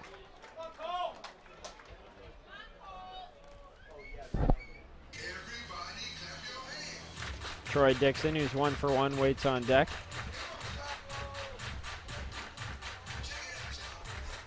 Gallagher taking a long time here to get a sign. Now comes set. And again, time is called by Fabio. Gallagher is taking a while. Usually I would say it's not worth the added effort of holding the runner on at second because they're not going to steal third, but with young speed out there at second, it is always a threat. A pitch outside to Fabio. 3-0, and Dixon waiting on deck. It's a lot of 3-0 counts so far for Gallagher in this game, and if he wants to last at all, he's got to stop doing it.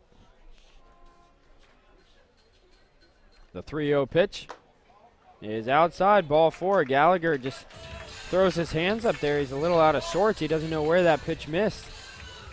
That was a ball. It wasn't a strike. Pitch missed outside and probably a bit high, and that's the third walk of the inning, and you're doing the other team a favor by putting them on base. They didn't have to swing the bat to do it, so you got to throw strikes. I don't even care if they hit it out of the ballpark. Throw strikes. And that brings up Troy Dixon now, who you don't want to face with a runner in scoring position. Dixon's already 1 for 1 today. With runners on base this year, he's hitting .367, 1 home run, 17 RBIs. Scoring position in 2 outs, .333. Pickoff attempt at second. Young's back in safely. I wouldn't even worry about the guy on second base with 2 outs. Just worry about the hitter, because he's had a lot of trouble with the hitter. That is the third walk of the inning for Gallagher as he misses inside here to Dixon. 1-0, and Gallagher, I believe the last time he threw was against Newport. That's right. And had a tough outing, so maybe potentially not getting back out on there on the mound before the playoff series could play a little bit. Perhaps. I mean, now he's down 2-0 again. He's gotten behind every batter he's faced this inning. Every single one. And that's dangerous because then these Gulls hitters can literally just stand up there and sit fastball in their zone, and if they don't get it, it's no problem. Gallagher comes set the 2-0 pitch, swinging a ground ball back up the middle, base hit for Dixon. Young being waved around, he'll come in to score as the throw is cut off by Blake. An RBI single for Troy Dixon, and the Gulls take a 3-0 lead here in the bottom of the second. Well, there's another big inning given up by the Westerners, and they've sure done that a lot this year, and it's really hurt them. They did it against Newport last week. They've done it countless other times early in games, and it's really ruined their comeback efforts because they do come back a lot, but it's just never enough. And here they go down 3-0 again in the second. And just as I said for Dixon there, Gallagher got behind to him 2-0, and Dixon just sat on the fastball, didn't try to do too much, put it right back through the box. So first pitch to Scott, misses away. It's been the story of the game for Gallagher. Very few first pitch strikes. The 1-0, taken up and away. I don't think he's thrown any. I don't think he's thrown one first pitch strike in this game. I really don't. It can't be many, if at all. As Agresti goes out to have a word with Gallagher. Perhaps it's just fatigue here towards the end of the season. It may be, and a lot of the Westerners pitchers are fatigued, and they told me they're fatigued. And, all right, I get it. It's a long season, but if you are fatigued, then you got to you let your coach know, hey, I can't go today, or hey, I'm not going to give you a lot of length, so have somebody ready.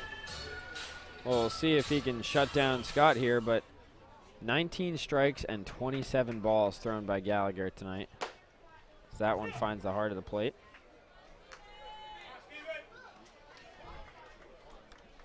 Jake Brote waits on deck. Another good crowd here tonight. They came in late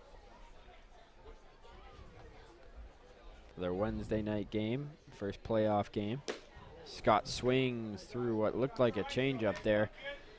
Gallagher's battled back. Now 2-2 the count on Scott. 2 outs here in the bottom of the second inning.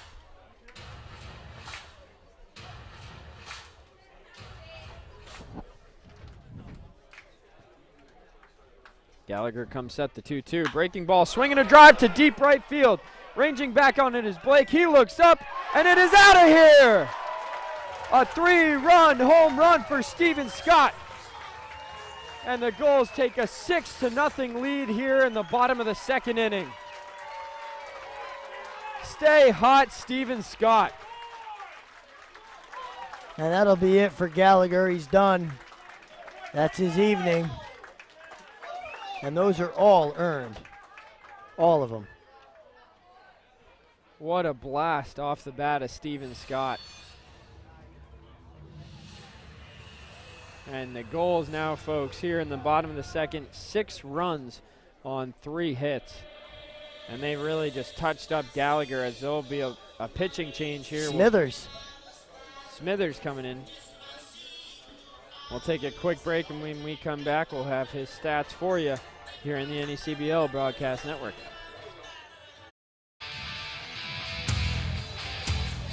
Welcome back, folks, to Cardines Field. It's the Gulls who jumped on Nick Gallagher early. We're just in the bottom of the second here. The Gulls leading 6-0, and a new pitcher on the mound for Danbury.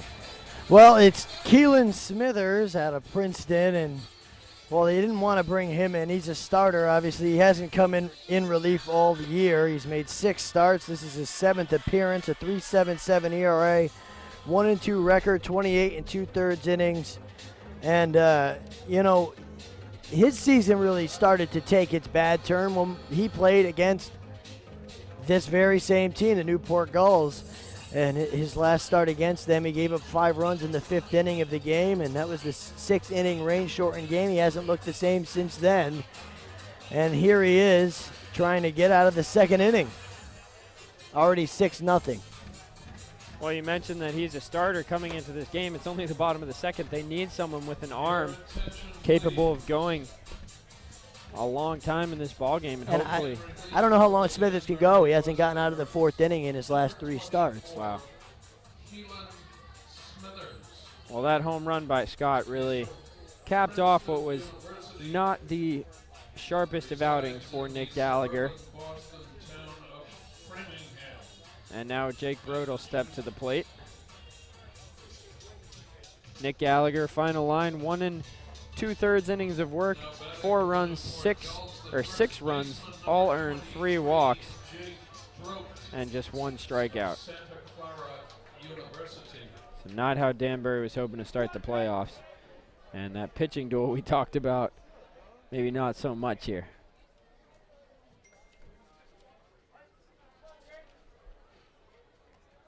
So here's the 9th batter of the inning. Jake Broat takes in there for a called strike. There's a first pitch strike.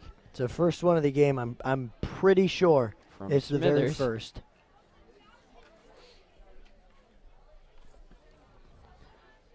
The 0-1 outside, way outside. Smithers, you mentioned out of Princeton. Yeah, he's a very smart kid, as well as a very good ball player.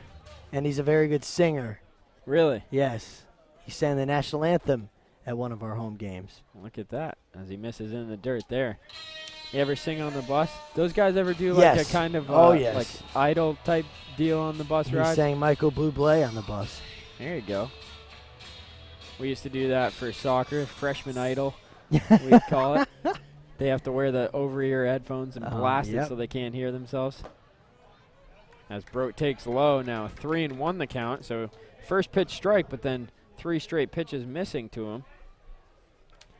And the Gulls have almost batted around with Trey Harris on deck. The 3-1 pitch, swung on and missed, blew the high fastball by him. Broat upset with himself. 3-2 the count. Westerners still haven't made it around their lineup once. Well, Shrivers look terrific. Oh, yeah. Hopefully he can keep that up. A pitch here. Swinging a line drive. Base hit right side for Broat as that heads into right field. The Gulls continue to hit here with 2 outs. As Broat follows up Steven Scott's home run with a single, and now back to the leadoff man of this inning, Trey Harris, who led off with a double off the right field fence. Well, you don't like when the other team bats around in the second inning of the game, but it's happened, and this is very similar to the start of the game we had last time we were here. Yeah, absolutely, and in that game, Danbury, I think they went down by 6 or 8 runs. 8. But they continue to battle back. Final score was 10-6. That pitch missing away to Harris. But at one point it was 8-6, and we thought maybe there was a chance for them to come all the way back. They had the go-ahead runner at the plate. Smithers comes set, 1-0 pitch. Swinging a ground ball, right side, base hit for Harris.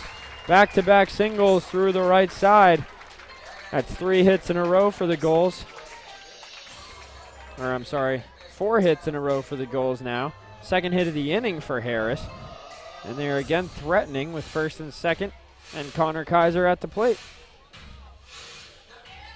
When will it stop, you ask? You may ask. You got a new pitcher in there, so you got a new arm to just tee off on because he's throwing the pitches, either not near the plate or right over the plate. So here's Connor Kaiser, who walked and scored a run his first time up. The pitch taken outside, 1-0. Connor Kaiser here at Cardines Field hitting just 146 on the year, 4 RBIs.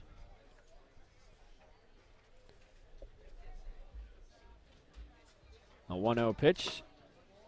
Jammed him, but it's on the inside corner, 1-1.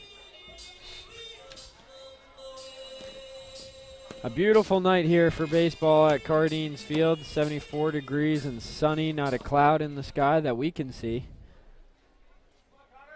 The 1-1 pitch, way outside.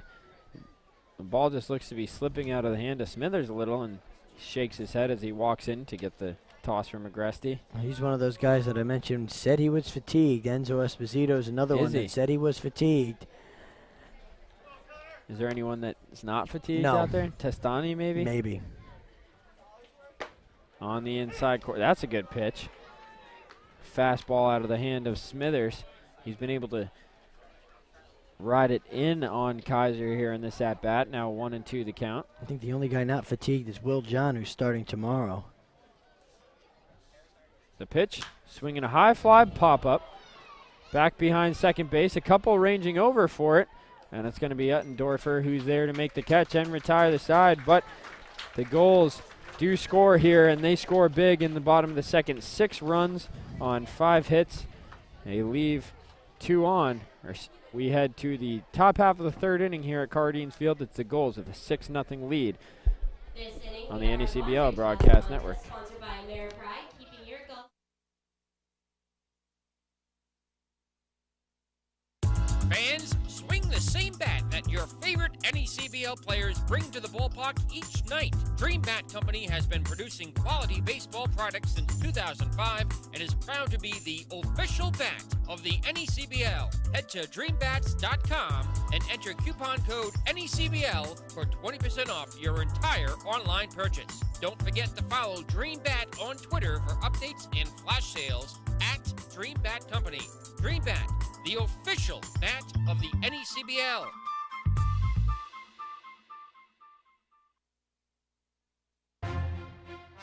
This is the 2016 NECBL postseason, here on the NECBL Broadcast Network.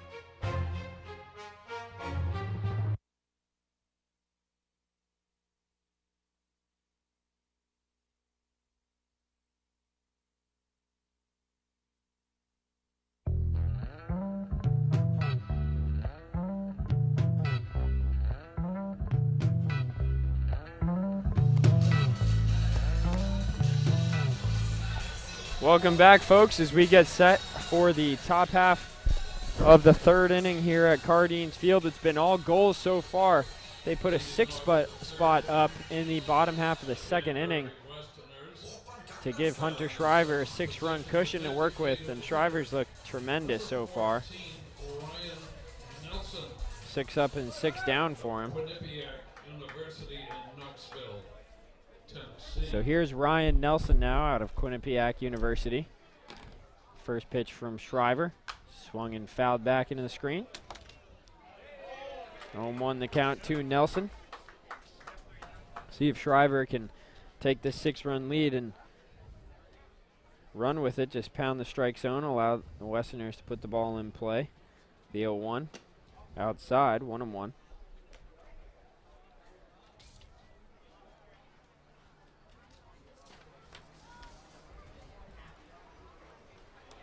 Shriver only 18 pitches so far.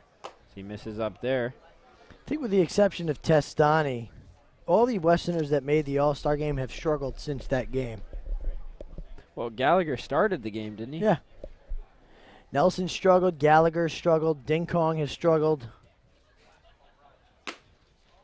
And those are the guys that were doing it all. And a lot of it's been the opposite for the Gulls, I feel like.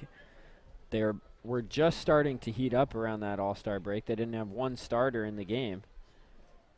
And I think if we were to re-vote or re-pick, they'd have a couple now. Danbury probably wouldn't have any.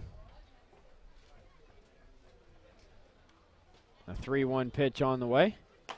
On the outside corner, 3-2, good spot.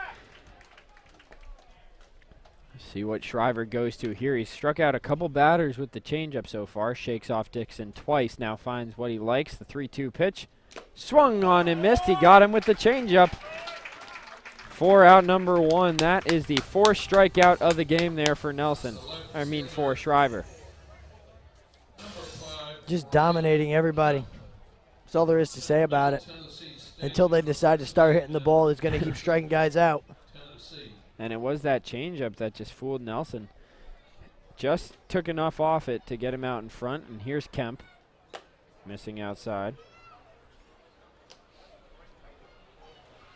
I mean, they haven't been able to touch him. Not yet. Just one line out to Steven Scott and right. That was about it. As that pitch hit high in the air to deep center field, ranging back on it is Young. And he makes the catch up against the fence. If that wasn't hit to center, it's out pretty much everywhere else. A 395-foot pop-up for Kemp. In Danbury, that's a home run for sure. That's way gone in Danbury. Nice hit for Kemp. Kemp, one of the shorter players on the Danbury roster, but when you stand next to him down on the field, he's got some of the biggest forearms I've ever seen. Absolutely.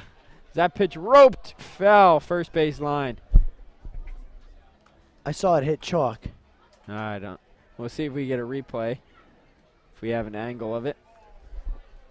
You see the replay here. Must have been foul. They were close down there.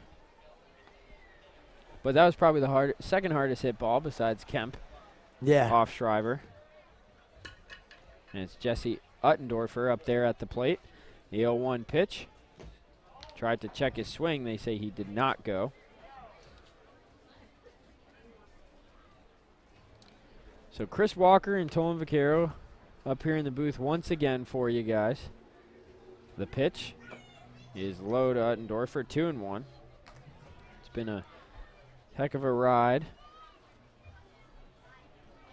Just so happens that the one person I enjoy doing broadcasts with the most, I've had the pleasure of seeing. I only do as that pitch hit on the ground. First base side, fair ball as it bounces off the warehouse and right back to Brote. First hit of the game for the Westerners. There goes the no-no.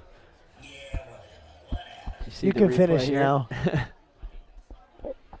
Well, I only broadcast Monday, Tuesday, Wednesdays, and all the times we faced you, it's been either a Monday, Tuesday, or Wednesday, apart from one Friday, so I've been lucky enough. Well, that's very nice. I appreciate that very much. You put a smile on my face, because I tell you what, I didn't have one on my face before you said it. Not the way this game's been going. Still early, though. Danbury has some powerful bats, second in the NECBL for home runs. They can come back in a hurry as that pitch in the dirt to Dixon. Good stop. So it was 8 up and 8 down until that single by Uttendorfer. He narrowly missed a base hit down the first base line. It went foul and then roped one fair down the first base line. A 1-0 pitch on the way. Swinging a high fly ball. Foul towards the warehouse out there in right. 1-1 the count here on Montez. Coco Montez grounded out to Kaiser. First at bat. First batter of the game, first batter of the playoffs. The 1-1, swinging a high fly ball to deep left field. Ranging back on it is Chatfield, and that ball is off the middle of the fence. Young fields it, the throw comes in to Kaiser. They're waving him home. The relay throw to the plate, and out by a mile is Kemp. Oh, what a relay there by the Newport Gulls, as it's Young to Kaiser to Dixon. Danbury is unable to score as we head to the bottom of the third inning here. It's the Gulls 6 and Danbury nothing here on the NECBL Broadcast Network. Ladies and gentlemen.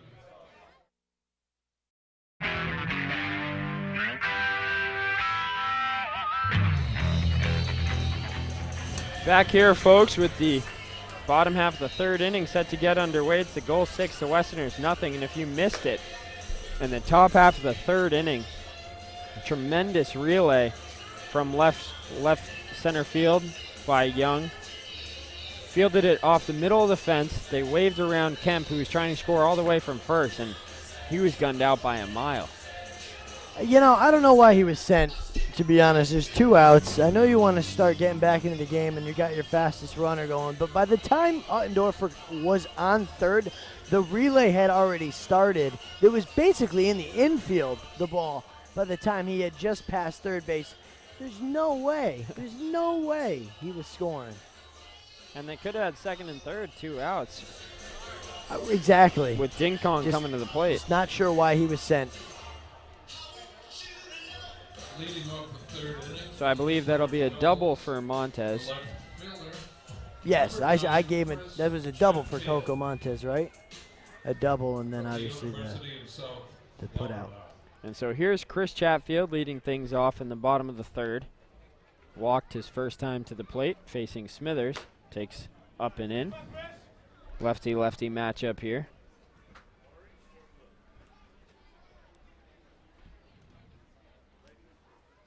The 1-0. In at the knees on the outside corner. 1-1 the count.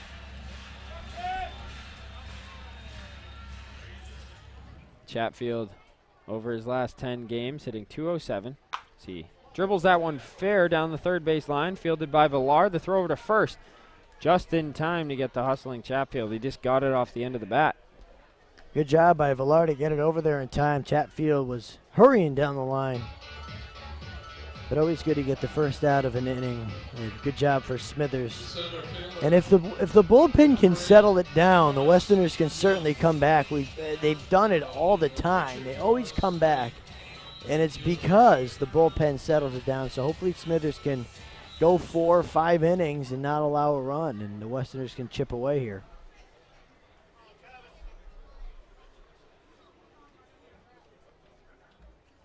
So here's Travis Young. Reached on a fielder's choice his first time up. Takes a strike there from Smithers. Smithers with a couple first pitch strikes here after we saw pretty much none from Gallagher. As that pitch, broken bat, hit right back towards Smithers, who stabs it and throws over to first. In time, 2 gone.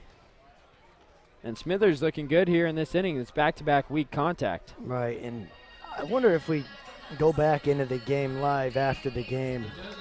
I don't think Gallagher had 1 first pitch strike all out, and his outing was very short. But I don't think he had a single first pitch strike. How about Mystic? Did you just see that score? Up 9-1 on New Bedford. Wow. Well, Mystic has just been a run-scoring machine. Right. If you thought this game was bad, then that one's even worse. Here's Mark Powell. The pitch hit in the air towards deep right, or shallow right field, ranging back, or coming in to make the catch is Ding Kong to retire the side. Finally, a 1-2-3 inning here for the Westerners. As Smithers retires Chatfield, Young, and Powell in order. We head to the top half of the 4th inning here at Cardines Field. It's the Gulls 6, the Westerners nothing, here on the NECBL Broadcast Network.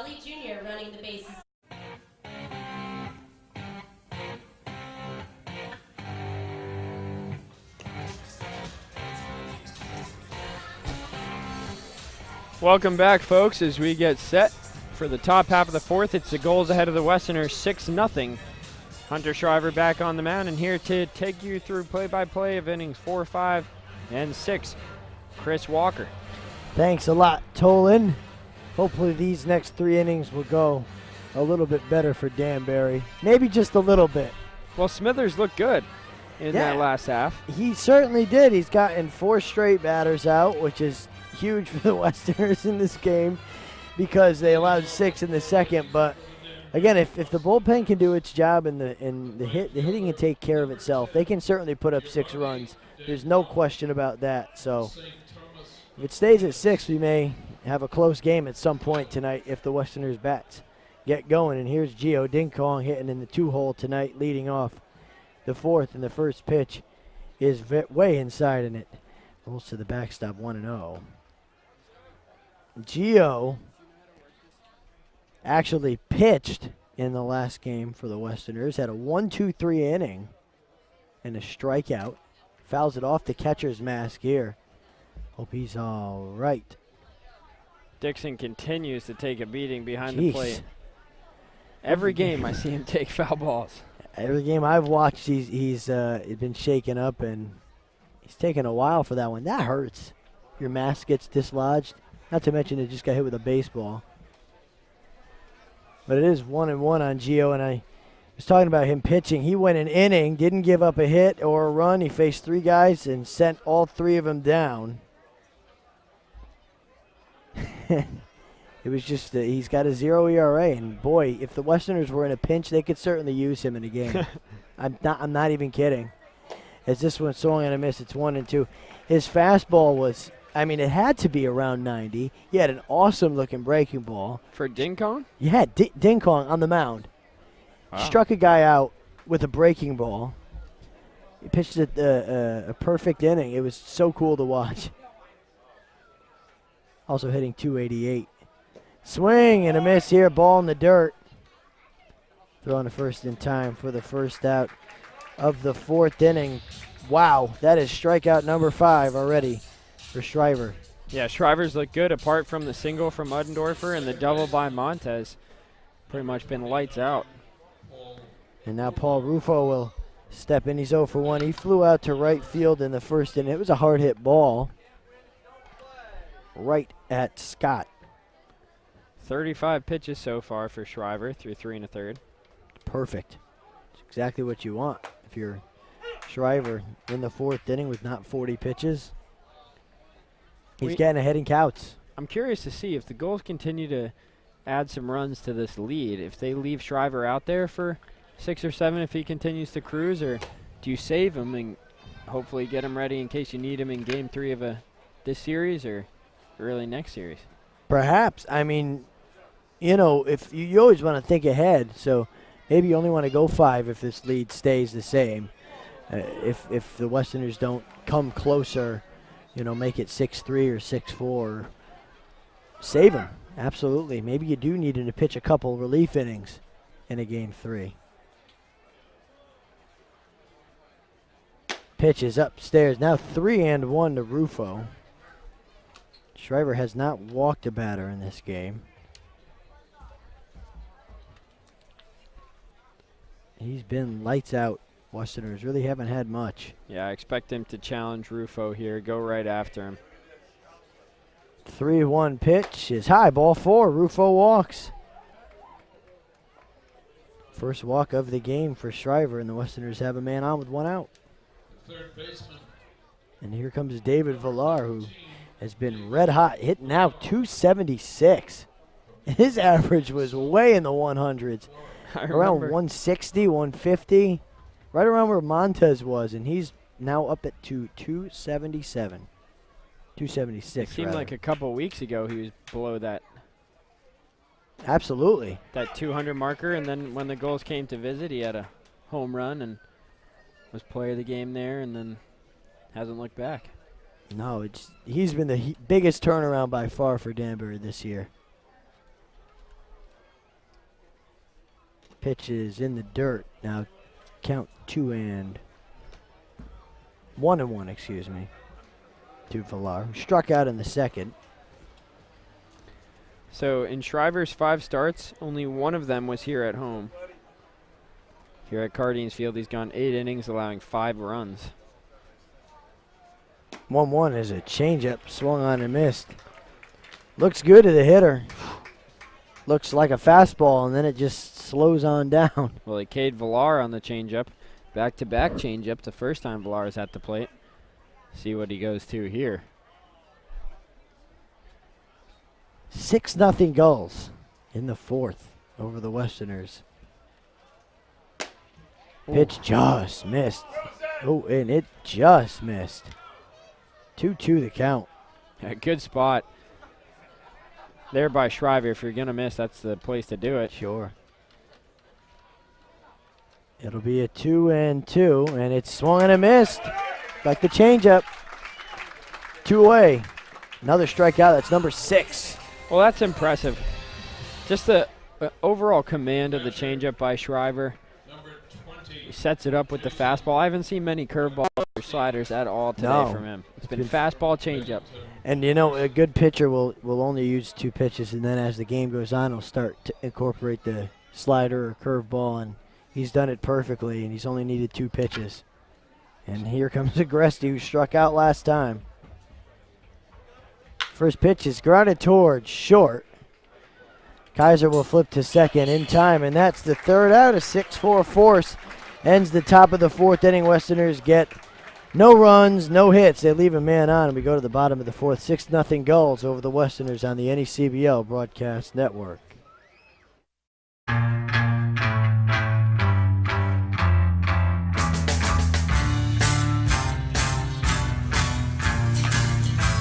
And we're back on the NECBL Broadcast Network. Chris Walker, Tolan Vaquero here at Cardines Field in Newport.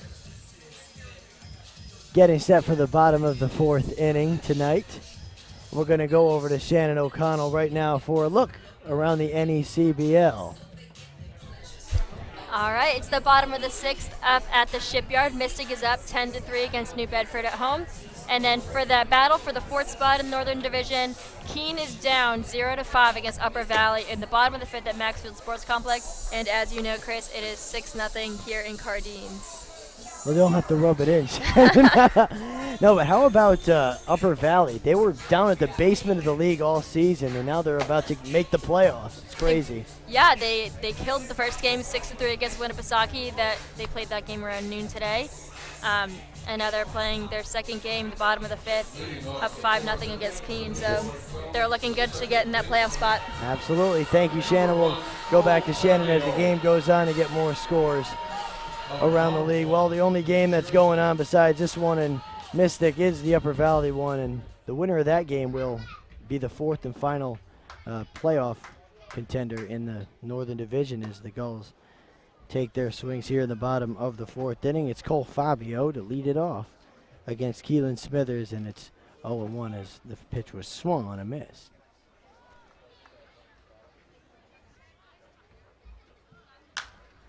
Pitch is popped up towards right center, and Ding Kong's under it, and that's the first out of the inning. So Smithers has come in and retired his first 5 batters, or his last 5 batters, excuse me, after giving up 2 straight hits.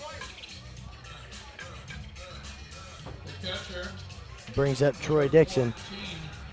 And I mentioned, well, Troy's 2 for 2, but I mentioned that if the Westerners bullpen keeps it under control, then the bats can pick it up, but the bats really haven't done anything because Shriver's been outstanding. Hunter Shriver's going 4 innings, hasn't given up a run. Only 2 hits, just 1 walk, and 6 strikeouts. He's just been dominant all night. 1-0 to Dixon is up and in, 2-0. And the one thing right off the bat that you notice about Smithers that's better is that he's getting ahead in counts. He's behind here, but he's been getting ahead a lot more than Gallagher had done in his 1 2/3 innings. There's a called strike. Ooh. Maybe a little inside, but 2-1 the count. 7:50 p.m. here. Called strike number 2.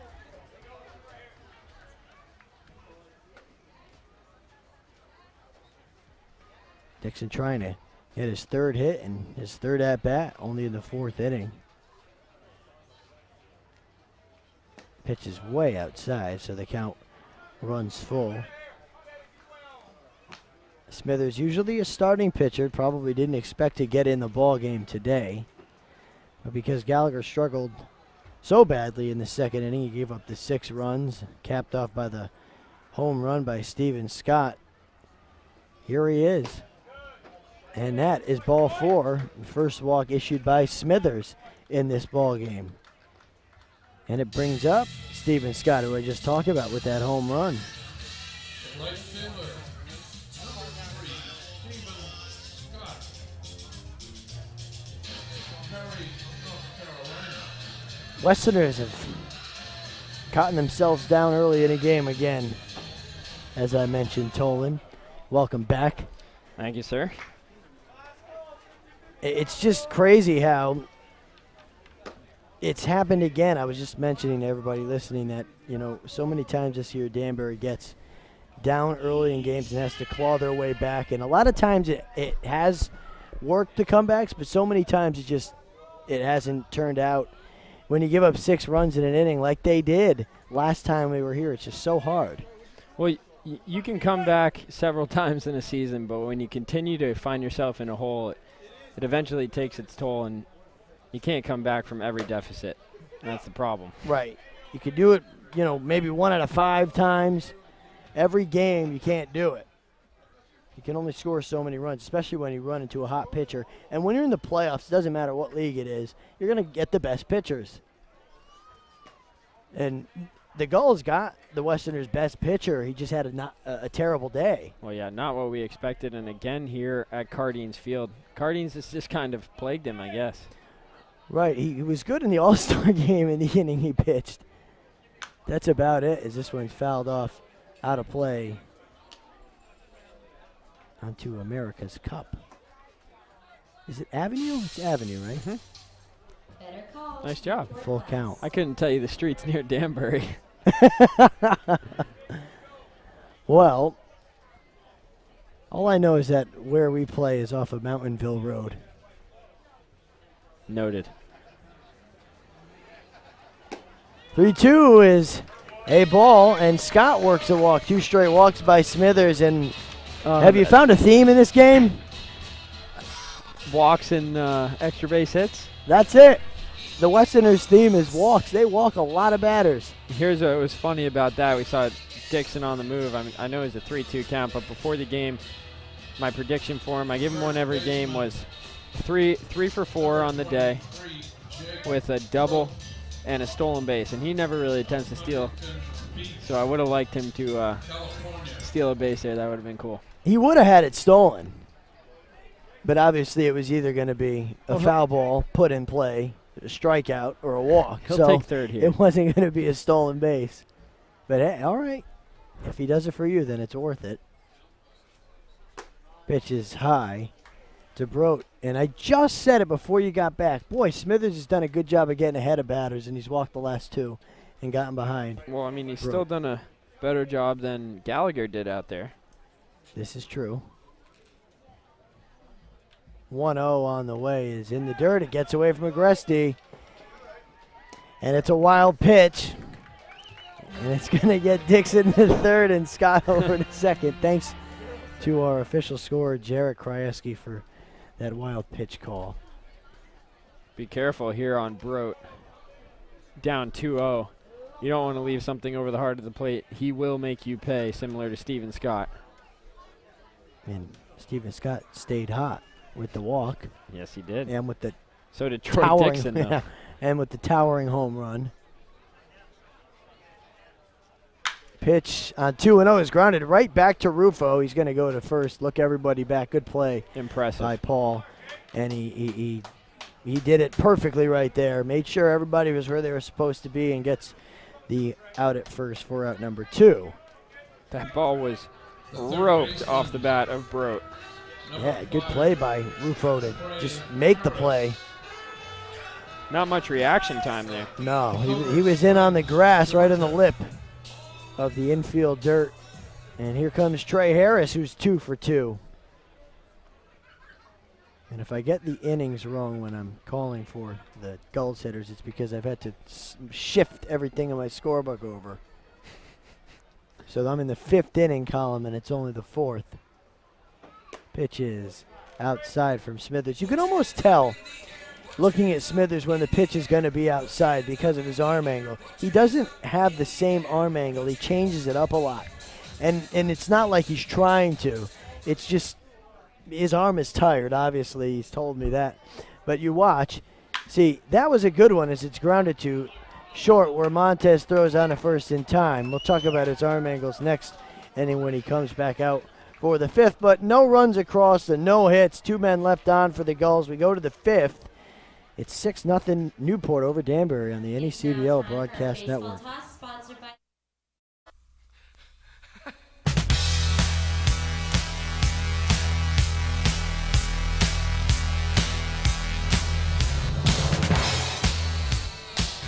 Chris Walker, Tolan Vaquero jamming in the broadcast booth. Westerners down 6-0 to Newport as we get set for the 5th inning. So it's been all zeros and then 1-6. But everything else has been zeros. The Westerners have thrown 3 scoreless innings and still trail 6-0. And that's baseball. And they're facing Hunter Schreiber out there, who has been absolutely terrific. Oh, yeah. It's been outstanding. Hasn't even given the Westerners a glimmer. Well, they had a quick glance at life and then it's quickly taken right back away. So here's Sean Blake for the Westerners. It'll be Blake, Nelson, and Kemp. And here's a ground ball towards second. It's going to be a base hit to right field. So a leadoff single. Base run. Leadoff man on for the first time in the game for Danbury in Sean Blake. And hopefully he can get something going here with Ryan Nelson coming to the plate, who struck out in his first at-bat. And Tolan, I was going to say, boy, the Mets really are doing a number on the Yankees. But don't tell me. The Yankees are now up 6-3. Oh. I mean, Curtis Granderson hit a solo home run to lead off the game in the Bronx. And it's 6. I couldn't believe it. I thought it was a mistake, but it's 6-3 Bombers. Crazy. Mark Teixeira with a 3-run home run. First time I've ever heard that. 1-0 to Nelson's a big hack. That looked like the curveball. And maybe one of the first times we've seen it. I said it. You start to work it in later in the game when you're not as sharp. That was an excellent pitch. It's 1-1. And this one grounded sharply towards third. Bobbled a bit. There's a throw on the second for one. Not in time.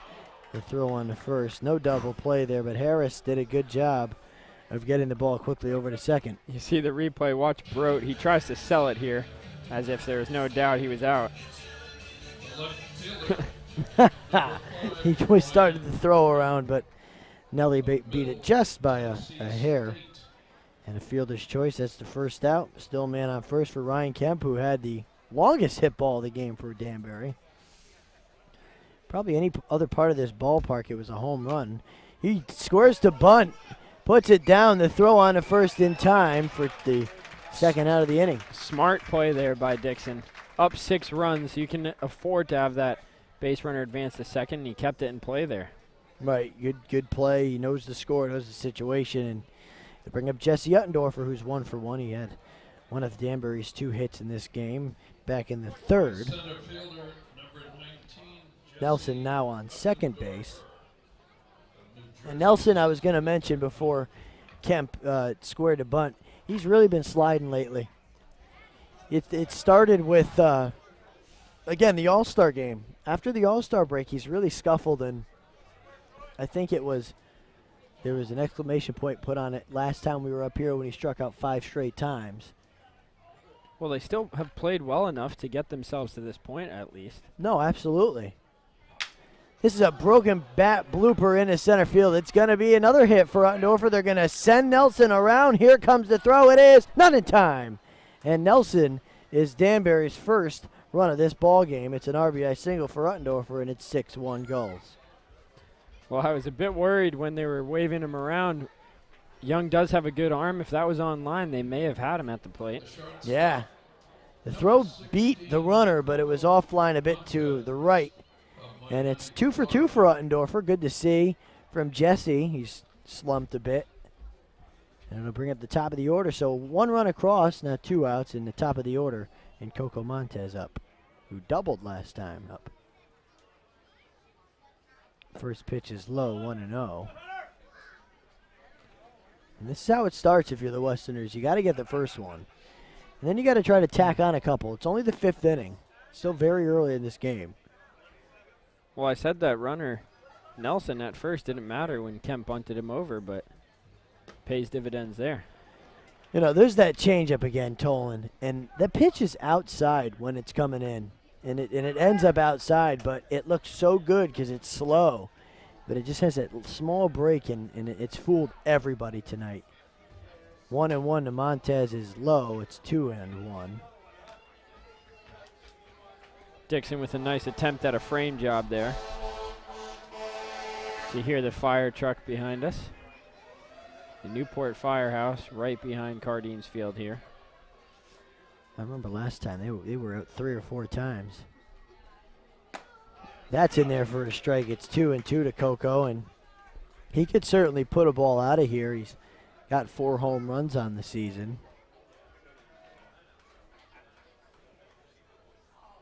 2-2 to Coco is swung on and missed. And that is it for the top of the 5th. Montez strikes out. We head to the bottom of the 5th. 6-1 Gulls over the Westerners on the NECBL Broadcast Network.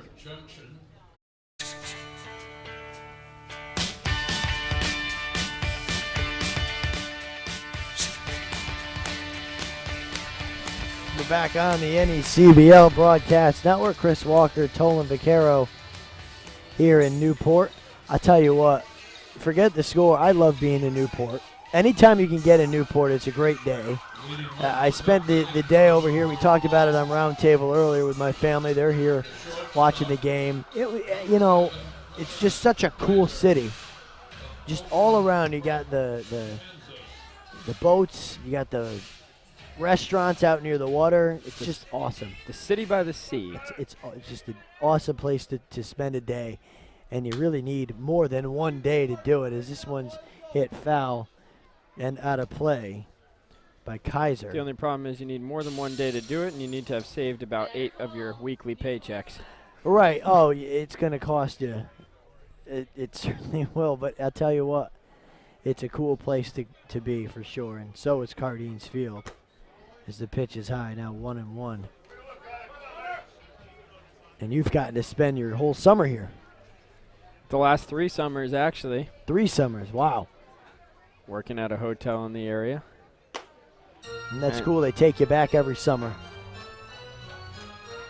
Yep, I'm pretty lucky to have that gig, and at least until you graduate, and then it's time to look elsewhere. But right.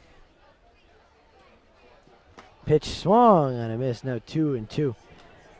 But what's your favorite thing to do here now, Tolan, besides Gulls baseball, obviously? In Newport, well, yes. The beaches are great. I mean, I live over in Matunic, so I usually just go to those beaches. But 1 second.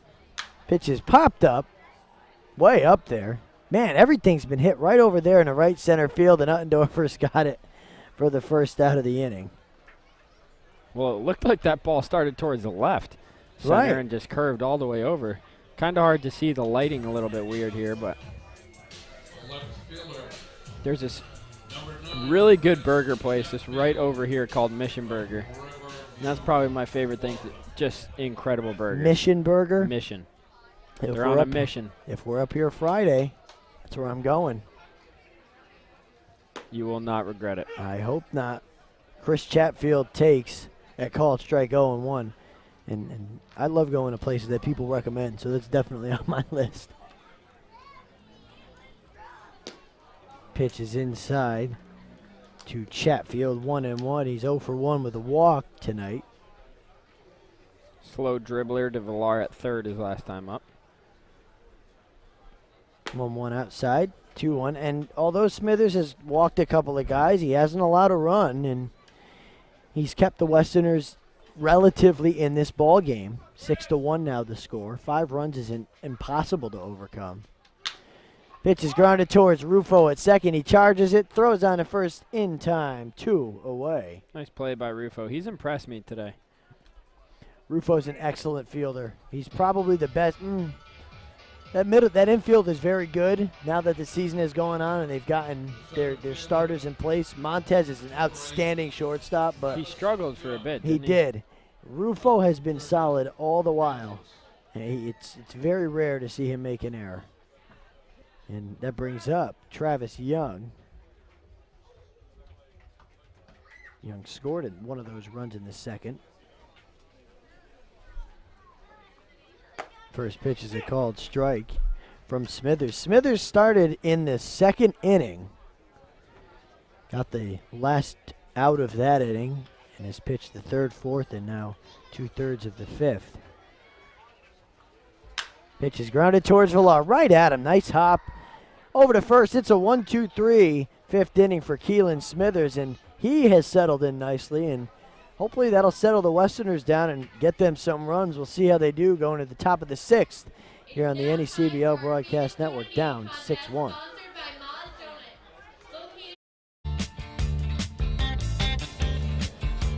And here we are back on the NECBL Broadcast Network. Chris Walker and Tolan Vaquero getting set for the sixth inning. No rain in the forecast tonight, and every time I come here there seems to be rain in the forecast, but this is a gorgeous day, about as nice a day as you could ask for, especially spending the day up here in Newport. Just beautiful weather all day, and it's turned into a beautiful evening. Well, that last time you were here was that threat of severe thunderstorms, wasn't it? That's right. And never happened. Never even. We had some mist. Right. Slight drizzle. That's about it. First pitch here to Gio Ding Kong in the sixth. Misses. It's 1-0. On the way home from that game, it was a torrential downpour when we got back into Connecticut towards the middle of the state. This one hit into left field. It's going to get foul, and what little room there is to hit a ball foul that way. But, yeah, there was some heavy downpours there. Everything got rain that night, except for us, which was great. We got that whole game in when we didn't think we'd even get 5 innings. Here's the 1-1. It's grounded right back up the middle off the foot of Shriver. It goes right over to Harris, and the play is made. First of all, beautiful play. Hopefully Shriver's all right. It's a 1-5-3. How about that? That was a perfect hop. I've never seen that before. What a play. And unfortunately for Danbury, Ding Kong was the guy running. If you had just about anybody else, that's a base hit. But they're going to go check on Shriver. Hopefully he's all right. That went right off his foot, obviously. He's all smiles out there on the mound. Just a great play. It's a tough throw for Harris. Kept in the infield. Harris showing off that gun at third. Harris has been a utility guy for the Gulls, playing outfield and infield. He's kind of had to take over in that third base spot because Shane Matheny was sent home with an elbow injury, and then one of our other catchers, Ben Brazil, was sent home. And then Charlie Carpenter, who's another one of our catchers, sent home. Troy Dixon's the other one that platoons at third, so. Right, I'm used to seeing Dixon at third more. And when I keep seeing Harris, I'm like, well, that's not right. First pitch to Paul Rufo was swung on and missed. It's 0-1. He's 0 for 1. He flew out to right and walked. 0-1 is in there for call strike 2, inside corner, 0-2 count. It's crazy that some of these guys are just getting their scratch that third at-bats of the game. I forgot he had walked. I was going to say, it seems almost impossible for him to only be in his second at-bat. Right, Rufo's got to be in his third because it's the sixth. Well, not necessarily. He does swing and miss there. I'm going to stop trying to figure stuff out anyways. There's 2 away. And that's strikeout number 8, I believe, for Shriver. And he's given up the run, but he's looked great. Only 63 pitches through 5 2/3 innings. He's looked great. If you're the Gulls, I'd just leave him out there. Leave him out there. First pitch to David Villar is outside. I mean, that's an outstanding pitch count. 64 pitches now with the last one. It's right on par with where you want to be if you're making a good start. This one fouled right back towards us. I'll tell you what, that fence wasn't there. One of us was getting it. I think it was splitting us, but I would have caught it. Okay.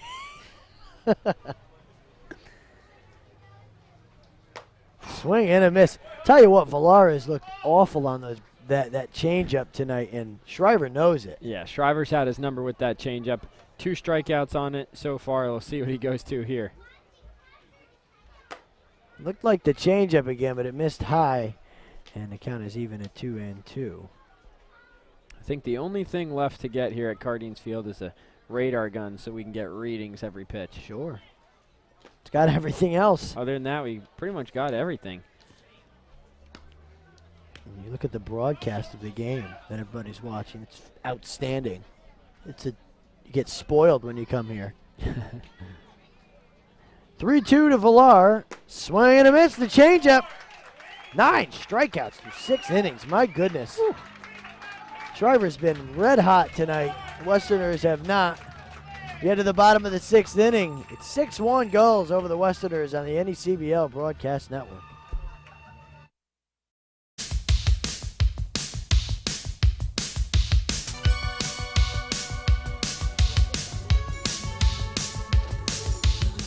Here we go, back on the NECBL Broadcast Network. Chris Walker, Tolan Vaquero, bringing it to you live from Cardines Field in Newport, Rhode Island. It's 6-1 Gulls over the Westerners. And for the Gulls, they're going to send up 9-1-2. Mark Powell, the DH, digs in against Keelan Smithers, who has looked very good in this game. Hasn't given up a run. I'll get you the line on Smithers so far in just a second. As the first pitch is a called strike to Powell, 0-1. Smithers has gone 3 1/3, 2 hits, no runs, 2 walks, no strikeouts. He's been terrific. Pitch grounded towards first to Blake. He throws over to Smithers, who steps on first in time for the first out. A little bit of an awkward exchange, but play made nonetheless. All that matters is the out, right?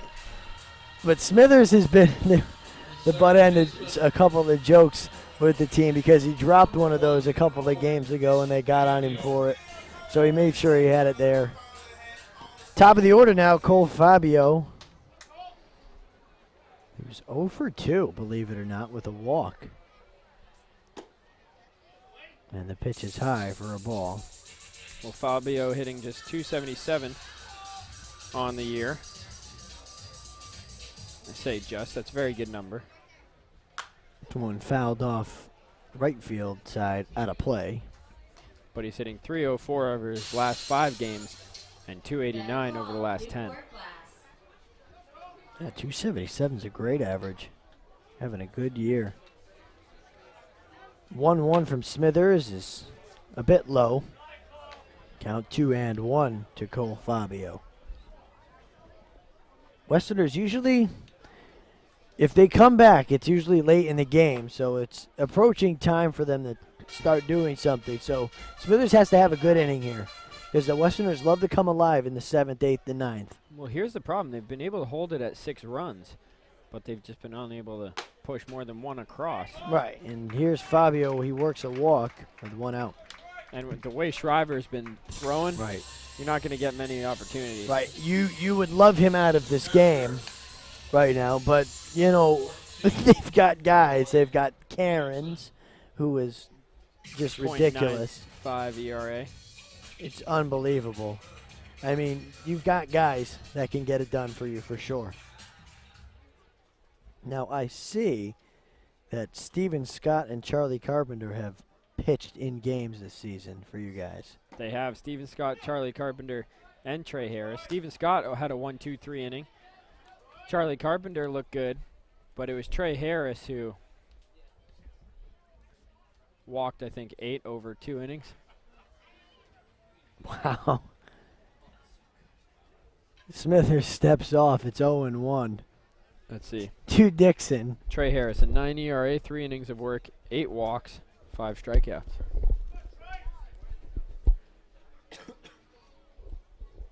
The 0-1 is right down the middle. Looked a bit off speed. It's 0-2 to the number 2 hitter. So you said he's got to go 3 for 4 today. He's 2 for 2. And he needs that steal. And he may not get another opportunity at the plate. Right, maybe not. You know, it's the 6th inning. You expect him to get at least one more chance, but he's got to make it count. Hey, you'll take 3 for 3. I know that, Tolan. Of course. It's a slow ground ball towards the dugouts. But it was 3 for 4 with a double, so got to see an extra base hit here. Double probably would score a run.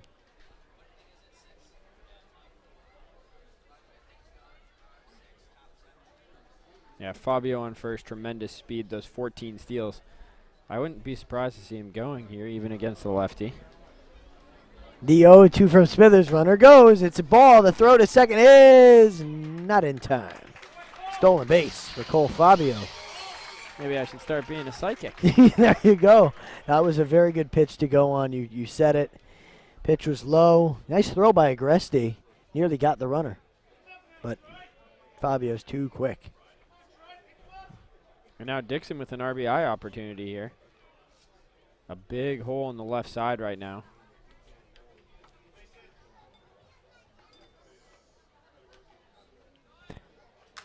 Fouled back. Fabio bluffed the steal towards third. Looked like he was going to go. Count stays 1-2. Well, he would have had him off guard. He possibly could have been in there. I don't think Agresti was ready for it at all. Or Villar.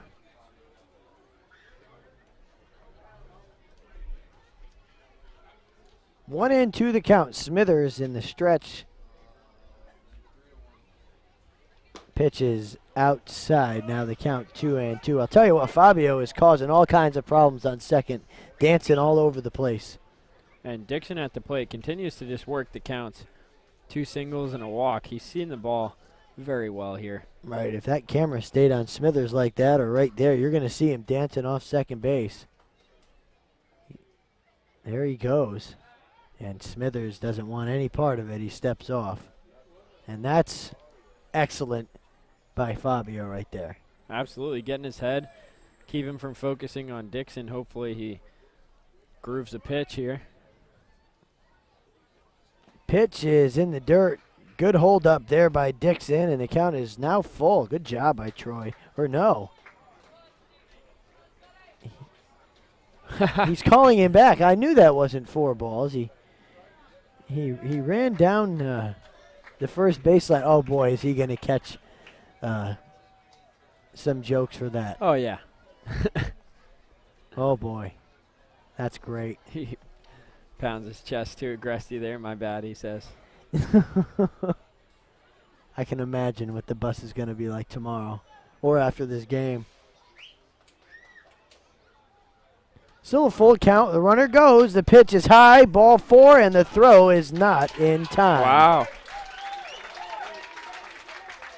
A stolen base for Fabio, and Dixon works his second straight walk. Runners on the corners with just 1 out for Steven Scott. Well, all that dancing, and he got a good read on Smithers Oh, there. yeah. And now that stolen base I need from Dixon comes into play here potentially. Right, a ground ball may score a run here if Westerners try to turn 2 and they don't catch Scott or Dixon. Maybe Dixon could try to steal a base. That's what I was saying. I'll pull for you. He's not going to go on first pitch. It's a called strike to Steven Scott, who has a home run. He walked and also flew out. Yeah, you got to be careful with Scott here. Now, I think if you're Dixon, you go on this pitch. Not a big lead over there. Be trying to read Smithers more. Now it's another called strike, 0-2 to Scott. So Smithers ahead.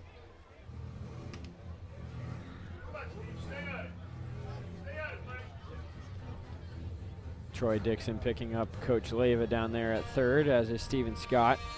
Potential hit and run opportunity. 0-2 on the way from Smithers. Pitch is way upstairs, now 1-2. And it's a big batter in this ball game if you're Smithers. You got to keep this deficit to 5 runs. Right. But we saw last time is the 1-2 is swung on and missed. It's a strikeout for Smithers, and it's the first of his evening. 2 away. I'm just going to say, last game the Westerners came back several times, but what Newport did so well was tack on runs. They had a run every inning pretty much after the Westerners started their comeback attempts, and they made it unreachable and kept that 4-run lead intact. So they've got to, if you're the Gulls, keep the runs coming and not let the Westerners see any light. But Smithers, you got to give him a lot of credit. He's done a great job. And he faces Jake Brote now and deals up and away for the first pitch ball. Brote last time out, grounded out to second. Singled back in the second inning. First and third, 2 away. And the 1-1 is hit right towards Montez, and it gets by him for a single into center field. It's an RBI single for Brote, and it's now 7-1 Gulls. Well, a nice piece of hitting by Brote, and a little unlucky there for Montez, as I thought he was going to have a play on it, but it just kept continuing to dip. Right, it didn't stay up long enough for him. Nice attempt by Coco, but it's a ribby single, and here comes Harris. Gulls up by 6. We were just talking about them extending that lead. First run since the second. I was about to say all their scoring coming in that second inning until. And now Trey Harris, RBI opportunity. He's got 2 hits already tonight. First pitch is low, 1-0. Now, I don't think Dixon's going to third base. I think you can pretty much count out a steal here.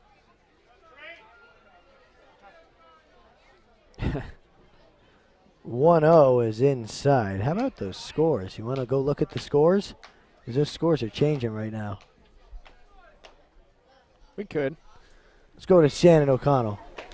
All right, for the other games that are going on right now, it's the bottom of the 8th up at the Shipyard. Mystic is up 11-7 against New Bedford. And then in that 4th place contest against Keene versus Upper Valley's up 5-0 in the top of the 7th. Back to you guys. And I saw 11-7 Tolan, and the game was 10-3. It was 9-1. New Bedford hasn't quit. No, it's the playoffs now. Everyone's going to fight, and Danbury. Yeah, go ahead. Something similar. I was going to say New Bedford has been playing a whole lot of baseball lately. They've had no days off. We played them a few days ago. They've had to play Ocean State. Then they had the play-in game yesterday. Now they're playing again today, again tomorrow. No end in sight for them. No rest for the weary. 3-1 count. Whoa. To Harris. He fouled it back. It was kind of unique there. Harris looked like he stepped out. A pole swing just got it right above his hands, and it chopped foul towards the Gulls dugout. Chance for Smithers to get out of the inning. He has allowed his first run of the game.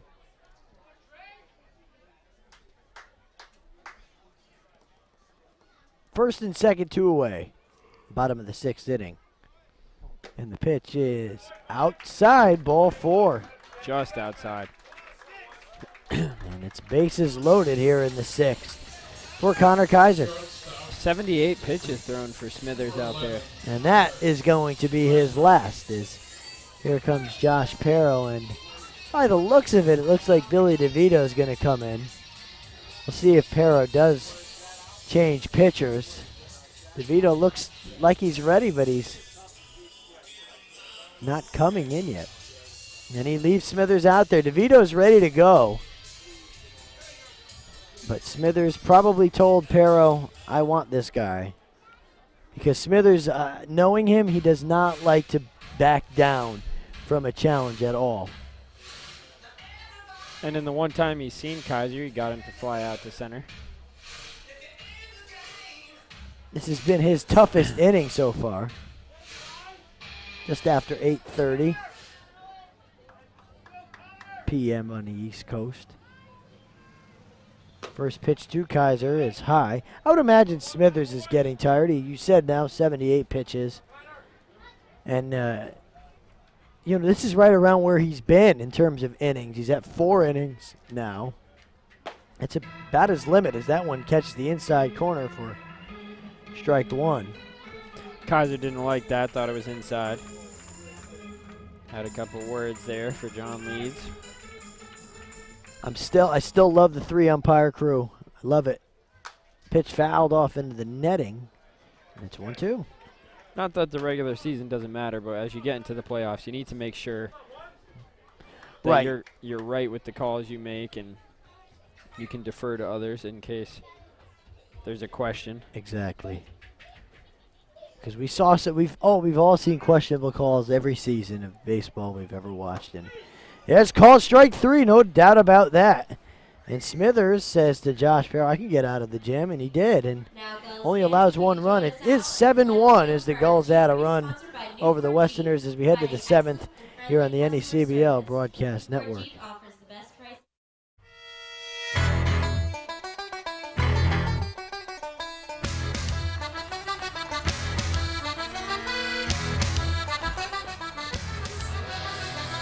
And we're back on the NECBL Broadcast Network. Chris Walker and Tolan Vaquero, the voice of the Newport Gulls. I should say one of the voices of the Newport Gulls. I'll be working with Nick Lima tomorrow for the first time all season when you guys come visit us. How about it? That happened.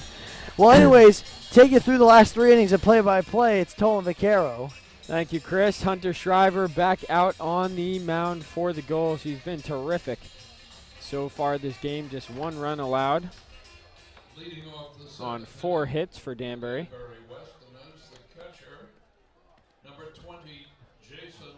And he faces off against Jason Agresti. Agresti is struck out and grounded out to short. First pitch on the outside corner with the fastball. 0-1, and Shriver continues to pound that strike zone. Doesn't look like he's lost any speed either. Just 71 pitches through 6 innings of work.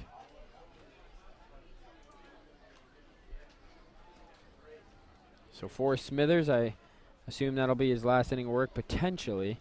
4.1 innings of work, 3 hits, 1 run, 1 earned, 5 walks, 2 strikeouts.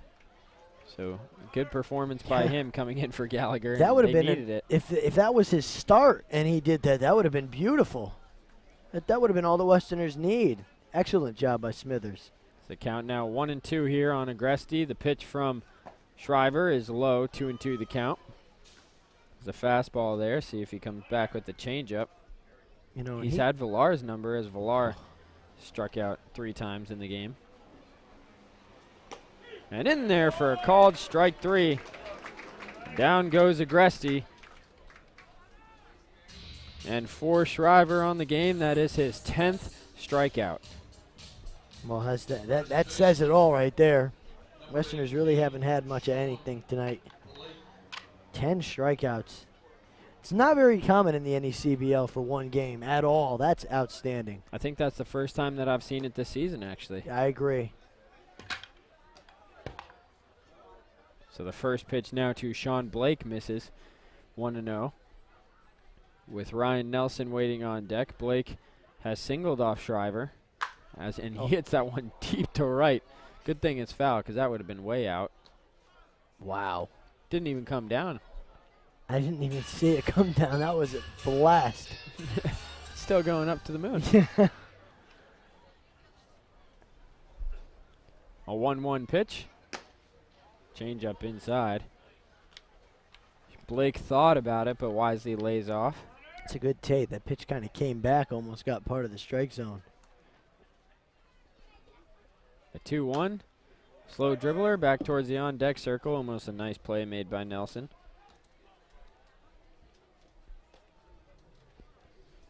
So here we are in the top half of the 7th. The Gulls lead 7-1 over Danbury as Blake calls time.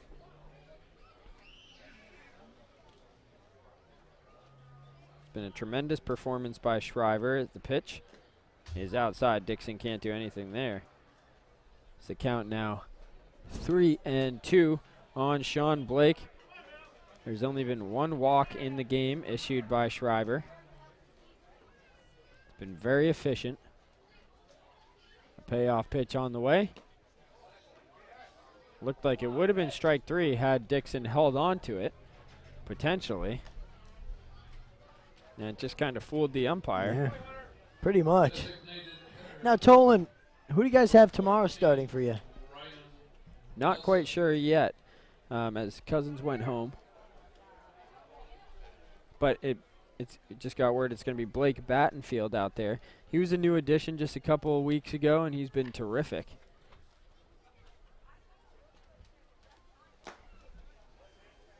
The pitch swung on and missed there by Nelson. Tomorrow, anyways, for Danbury to be Will John. I just asked because Will John has been the guy for the Westerners who I would want any given game. If you had to win one, I'd have John out there because he's given the Westerners the most consistent effort of any pitcher. He'll give you 5 solid innings every single game, and he hasn't had any bad games this season. Is that who's going to be out there tomorrow? That is. So Battenfield has appeared in 5 games. Started 4. As Nelson strikes out there. 11th strikeout of the game for Shriver, but Battenfield, 2.86 ERA, 22 innings of work, 23 strikeouts, only 3 walks. Pretty good numbers for him. The only thing for John is he's given up 49 hits this year. Wow. Which is right up there with the top in the league. I want to say it's right up there in the league leaders. So here's Ryan Kemp with 1 on and 2 outs. Narrowly missed a home run to center field. Hit it about 395.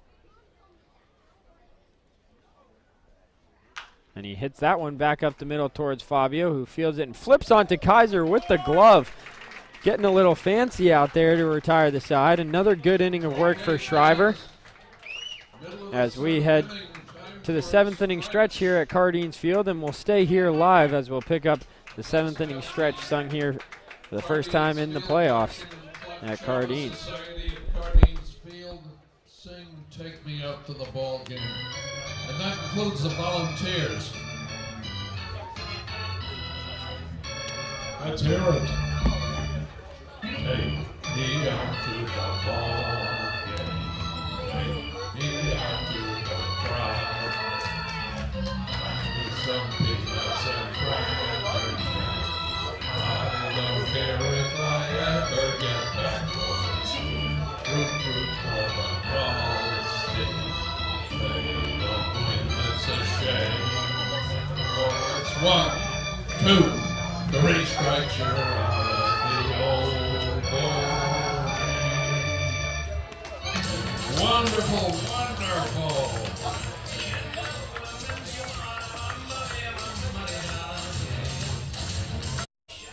Now he's back in.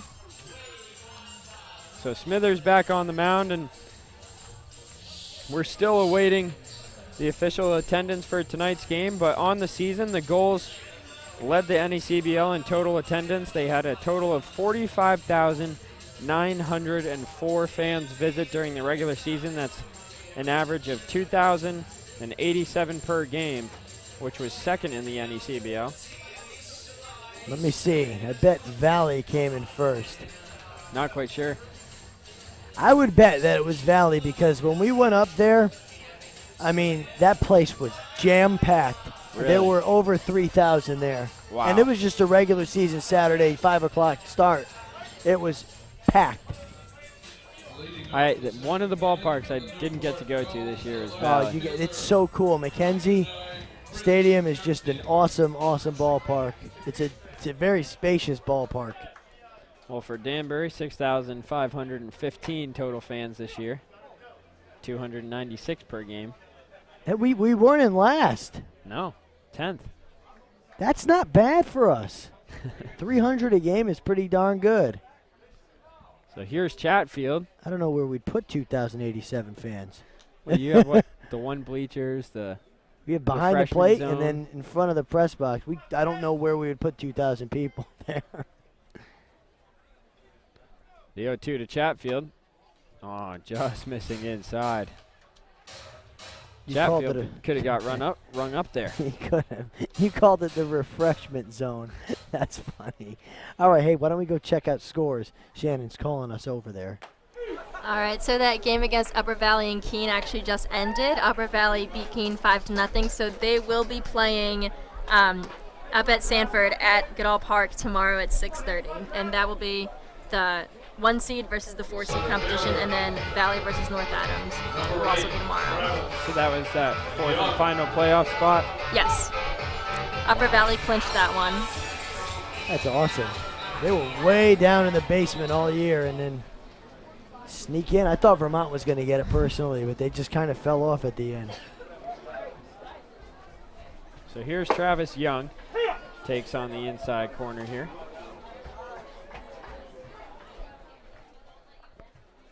As Chatfield struck out looking for the first out of the inning. A pitch inside for a strike on Young. Young today 0 for 3. Reached on a fielder's choice. Grounded out to the pitcher. Grounded out to third base. Still looking for that first hit.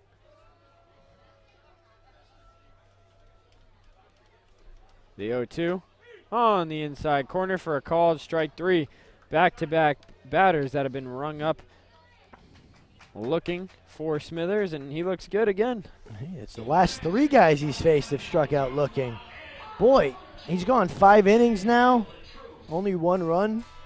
It's an excellent performance. So here's Mark Powell, 0 for 3 today as well. First pitch on the way, in there for a strike. Smithers pounding the strike zone right now.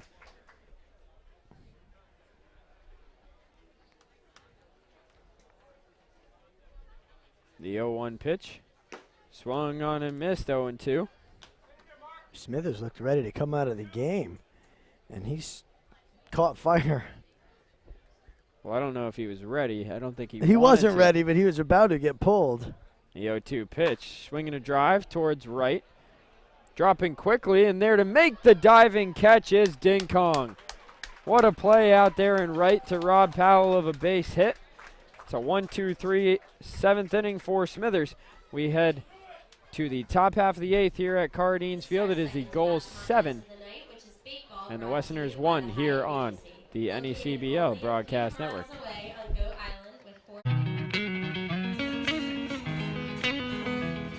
Welcome back as we head into the top half of the 8th inning here. Just 2 more times up at bat for the Westerners to try to get back in this ball game. They face a 6-run deficit. The Gulls lead 7-1, and now taking over on the hill for Hunter Shriver is going to be Matt Murphy. Matt Murphy, a right-handed pitcher, a junior in the University of Rhode Island, hometown Wakefield, Rhode Island, on the year. An 8.25 ERA in 6 appearances, all in relief. 12 innings of work, 11 runs, 3 walks, 14 strikeouts. So he doesn't walk a lot of guys, but he has a tendency to give up the key RBI hit. Well, the Westerners need a key RBI hit in this game, and it'll be nice to see them try to go against a relief pitcher. The first pitch fouled back into the screen. Batter is center fielder number 19, Jesse Uttendorfer. See, the music wasn't cut off before the first pitch of that at bat. So Nathan Cahoon is the new catcher, I'm being told. In there for Dixon. And that's just a routine move there from Coach Leyva. He's been trying to get Dixon a night off, but he doesn't want to take one. And that's part of the reason why he probably won that batting title, is because he just continued to hit. But he's taken a couple of foul balls here today, so a wise move, up 6 runs in the 8th. You're hoping your pitching staff can maintain this lead and get Dixon a little extra rest.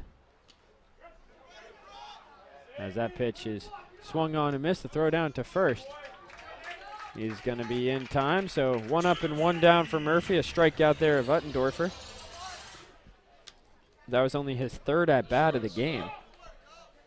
Right, all the way in the 8th inning. He's 2 for 3 still, which is pretty good, but the good pitching continues.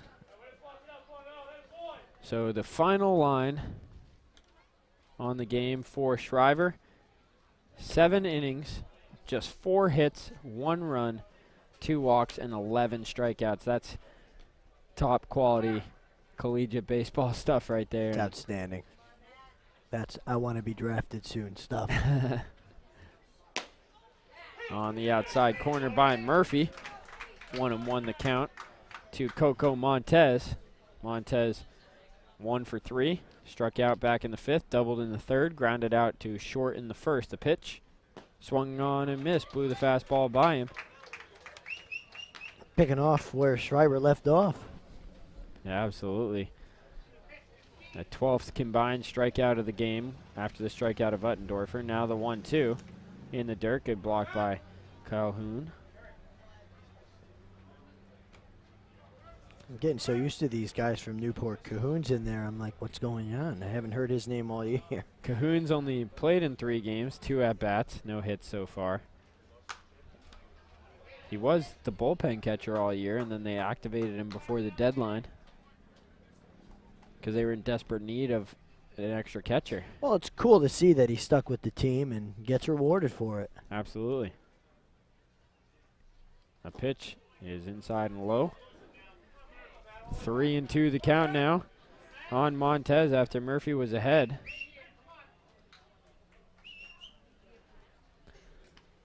A 3-2 pitch on the way. On the outside corner for a called strike 3. Back-to-back strikeouts to start off the 8th for Murphy. And now Gio Dingkong comes to the plate. The official attendance tonight is in here at Cardines Field, 2,275 the attendance on this fine Wednesday. That's awesome for a Wednesday game. For a weekday. As the first pitch to Dingkong misses outside. Well, Monday I think we had almost close to 3,000, 2,800 about. Still have the slip right here. 2,809. My goodness. Again, I don't know where you'd put 2,200 people in Danbury. That would be a third of our attendance all year. The 1-1 is taken by Dingkong, 2-1. The Mets still losing? I don't care as long as the Yankees aren't losing. Are you a Yankees fan? You knew that. Ah, the rival's sitting up here right now. That's right. 3-1 count to Dingkong. The pitch just missed. A good spot by Murphy if you're going to miss. He's been calling that a strike all night. Give me the good news, Tolan. Yankees ahead of the Mets in the top of the 6th inning. 6-3. The Mets are out hitting the Yankees, though. Just to be expected. Very nice. The numbers that matter are 6 and 3. So here's Paul Rufo. Rufo 2 for 3 today with a walk, a strikeout, and a fly out to right field. The 0-1 pitch from Murphy on the inside corner, 0-2. Murphy looking to strike out the side. It's a 1-2 count. So he leans in, and Rufo toes the dirt. A 1-2 pitch, swung on and missed. He struck him out. The throw goes down to first in time. 3 strikeouts in the inning for Murphy. He looked terrific.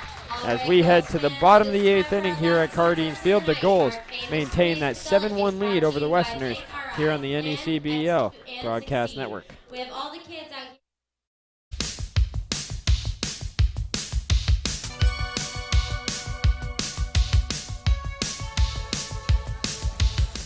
Bottom of the 8th set to get underway here at Cardines Field. The Gulls ahead of the Westerners 7-1.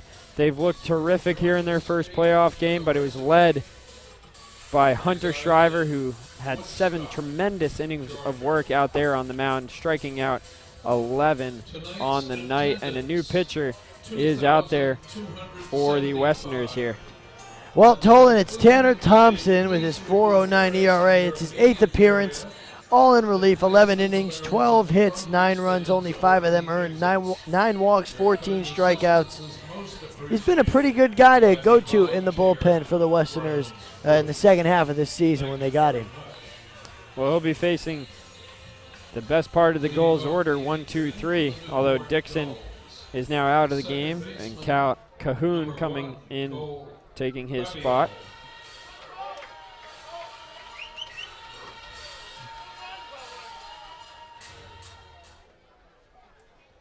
Thompson out of the windup. First pitch to Fabio, swung on and missed, blew the fastball by him high. And I know the Westerners are down by 6, but how about Smithers tonight? Tremendous job by Smithers. I'm very impressed. He hasn't been able to turn in a performance like that in about a month. That was outstanding. And they needed it. Unfortunately, they haven't been able to push too many across. Right. The bullpen has kept the game respectable and given the offense a chance, and the offense just hasn't done anything. Well, with Shriver pitching, they weren't going to do anything tonight. That pitch to Fabio misses up and in, 2-1. But the final line for him, 5 1/3 innings of work, 3 hits, 1 run, 4 strikeouts. He did have 5 walks, but it didn't really come back to bite him too much. No, he only gave up the 1 run. That's everything you could want from a reliever, and that's a starter, obviously. And he gave you a starter-like outing with the 5 1/3 innings. Fabio swings through the fastball there. And Smithers' last start, he went 4 innings, gave up 3 runs, he walked 7. I mean, in the start before that, he went 3 innings, and so this is outstanding. See if Thompson can keep up the good work. Be a tough task for Danbury to come back in this one. Anything is possible.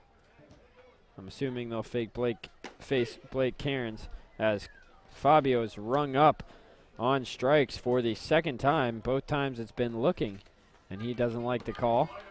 A lot of Gulls have struck out looking tonight. The catcher, number 10, Nathan Cahoon. So here's Nathan Cahoon. Took over for Dixon as the catcher. Out of Rhode Island College, and he's from Coventry, Rhode Island. Takes the first pitch in there for a strike.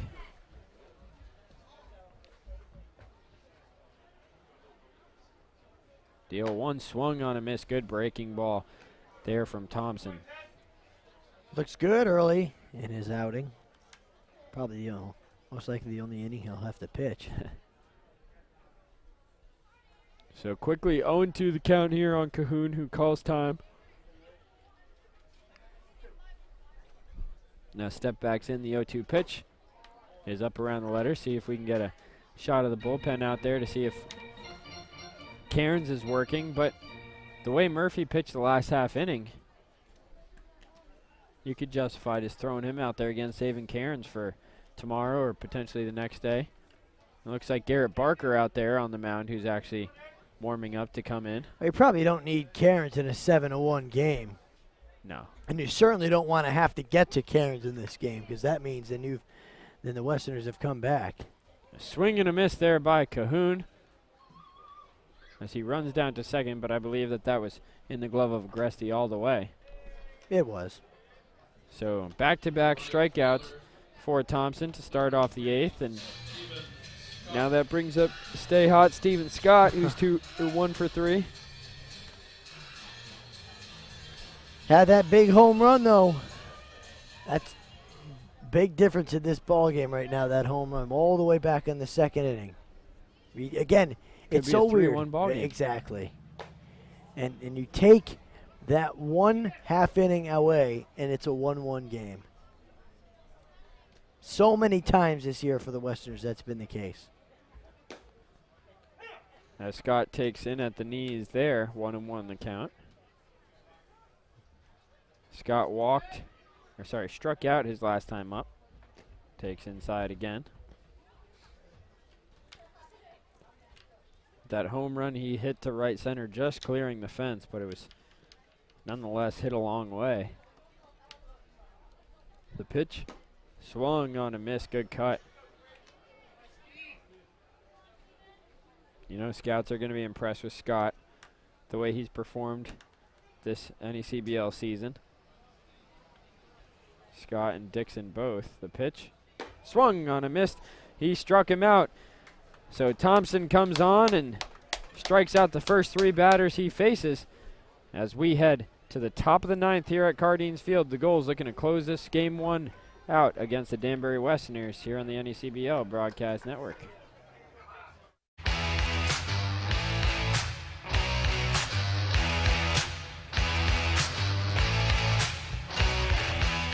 Welcome back, ladies and gentlemen, to Cardines Field. 3 outs away. That's all the Gulls need to get the first win here of the NECBL playoffs for them. And then they'll only need to win 1 out of the next 2 against Danbury to advance. It's Garrett Barker taking over on the mound for Matthew Murphy. Murphy went 1 inning, striking out 3, walking 1. And now Garrett Barker out there, and Barker, a left-handed thrower, stands at 6'3" from UCLA. And Barker on the year with a 4.87 ERA and 11 appearances, 20 innings of work, 11 runs, 22 strikeouts. So he'll be in charge of sending Gulls fans and the Gulls players home happy with the victory tonight. They have a 6-run lead, 9 o'clock your local time. It's been a fairly quick game, to be honest with you. It's been, and so many of them that we've done have been very quick. Unfortunately, the only good thing is that we're in Newport and we need to go home before tomorrow's game, and I have work at 7 tomorrow morning. That's just very selfish, but still. And how about Villar? For Villar, he's just trying to avoid the sombrero here. Am I going to get a signed baseball tonight from Tolan Vaquero? If you want it. I think I am. Oh, my. Might as well have Jarek sign it, too, so it could be worth something. Sweet spot or no? Absolutely. As Villar drills that one to deep left, but it's going to be foul. He had the sweet spot.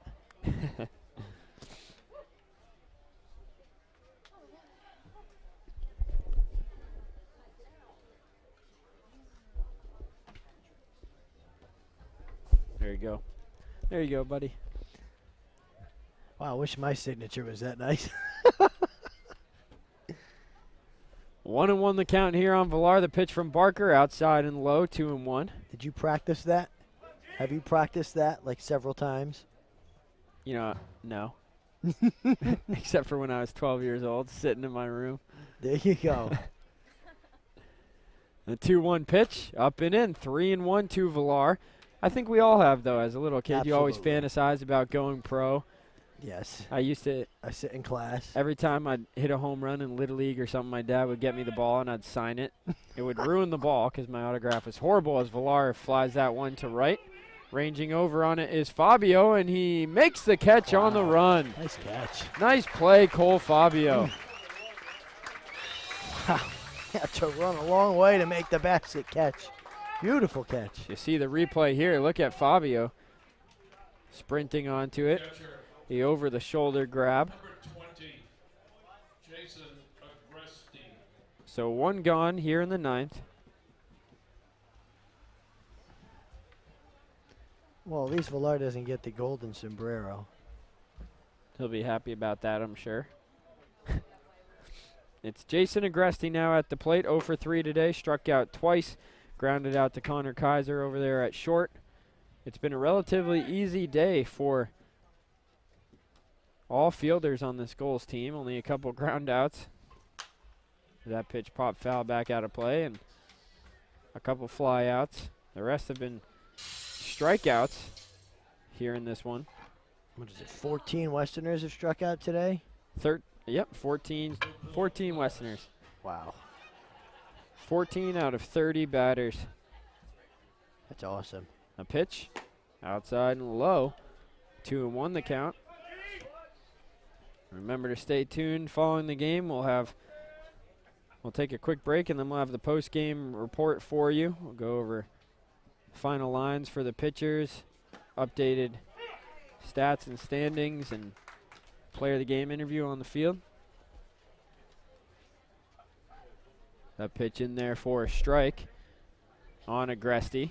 2-2 the count. Barker stands tall on the rubber, gets the sign, the 2-2 pitch. Swinging a drive towards deep right field. Ranging back on it is Scott, and that ball is gone. A mammoth opposite field home run there for Agresti as he hits it off the roof of the house. And the Westerners are within 5 here. It's the Gulls 7, the Westerners 2. Wow, Jay Agresti with his 3rd home run of the year. He had 2 early on in the year, so hasn't hit one in a while. That was a long drive to the opposite field. Nice hit for him, if it's any consolation in this game. So here's Sean Blake now, nobody on, 1 out. Pitch from Barker in the lefty-lefty matchup, in tight. So 1-0 the count. Danbury needs 5 runs here with 1 out. The pitch, swinging a foul back out of play. 1-1 the count. So many times we see, I've seen more opposite field home runs hit here by righties than them pulling it over the fence. It's a little bit deeper down there, the left field line. It's a breaking ball in there for a strike. Good pitch there from Barker. Could have been a little high. Maybe. Maybe. The 1-2. Misses outside, now 2-2 the count. Still quite a few fans here in the crowd. They usually tend to leave, if they do, around 9:30, 9:45 as the kids start to get tired. A 2-2 pitch. Swing and a miss, he struck him out. Garrett Barker with the 15th overall strikeout of the game for the Gulls. And the Westerners are down to their final out here in Game 1 of the 2016 NECBL playoffs. Well, it's looking like Will John's going to need to do an excellent job tomorrow at home. And the Westerners love playing at home, and I think that game's going to be a lot closer than this one. You know, any jitters that there may have been, if there were any, are gone now. I think it's going to be a lot closer. And it could be an absolute home run show there at Danbury tomorrow. Expect a very similar lineup from Danbury tomorrow. Even though it hasn't produced, it was the pitcher that did it. It wasn't on the hitters. The 1-0 fouled back, and expect exactly the same lineup for the Gulls. They don't really have many other options out there on the bench, especially with Carpenter going home with injury. Again, for you guys, it was our pitcher struggled, and for us, your pitcher was outstanding. So if there's any averaging of that, it's going to be a very good game tomorrow. A slow dribbler on the ground towards Harris. He's up with it and throws high, and safe at first is Nelson. So a little nonchalant on the play there. The high throw over to first. They're going to give it a hit to Nelson. You see the throw here. The left fielder. Looks like they could have had him. It's a good throw. Well, Nelly will feel good that the official scorer was nice to him and gave him a hit for that. So that keeps things alive here for Danbury with Ryan Kemp up at the plate. Kemp always fun to watch. A pitch from Barker on the inside corner. 0-1. That was like well inside there to Kemp. One of the fans here is just very vocal. Every time there's a bad pitch, he screams. It's awesome. The 0-1. Breaking ball hit on the ground left side. Backhanded by Harris.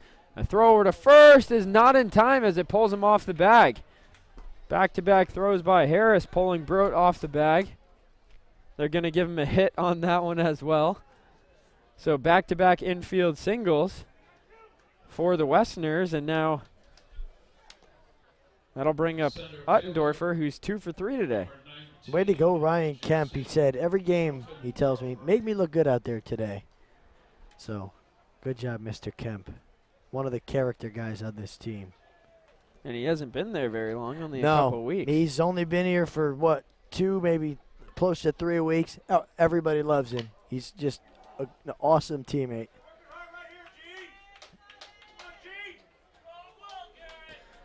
So here's Jesse Uttendorfer. 2 for 3 today with an RBI single back in the 5th. Runners on first and second, 2 outs here in the 9th. A pitch from Barker. In there for a called strike.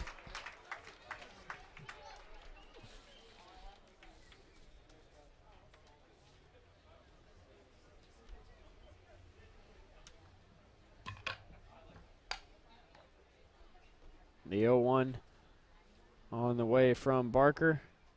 Outside and low. Cahoon forced to drop down to his knees. How about those Westerners? They always make it interesting. Every game. And it's always in the 9th inning for whatever reason. If only they could have done some more of this earlier. Right. In the other 8 innings. 2-1 taken, or 1-1, sorry, taken high. 2-1 now. There's 8 other innings in this game that they could have made it happen in. Shriver just had some other plans for him. Oh. Best pitching performance I think I've seen. A 2-1 pitch, swung on and missed, 2-2. Blew the fastball by him, and now Danbury down to their final strike. The faithful here at Cardines Field getting into it. Little playoff atmosphere here for you. I like it. As Barker comes set. A 2-2 pitch, outside and high, 3-2. Oh, he's in danger of loading the bases now. Whew. For the top of the order. Good thing this isn't nobody out here. Right. So 3-2 the count here on Uttendorfer. Barker comes set. The pitch, fouled back out of play. Uttendorfer stays alive.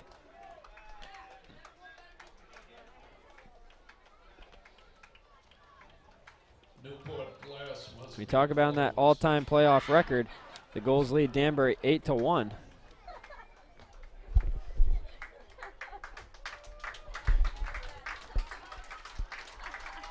Again, the 3-2 pitch, fouled back into the screen. Uttendorfer with a great at-bat here.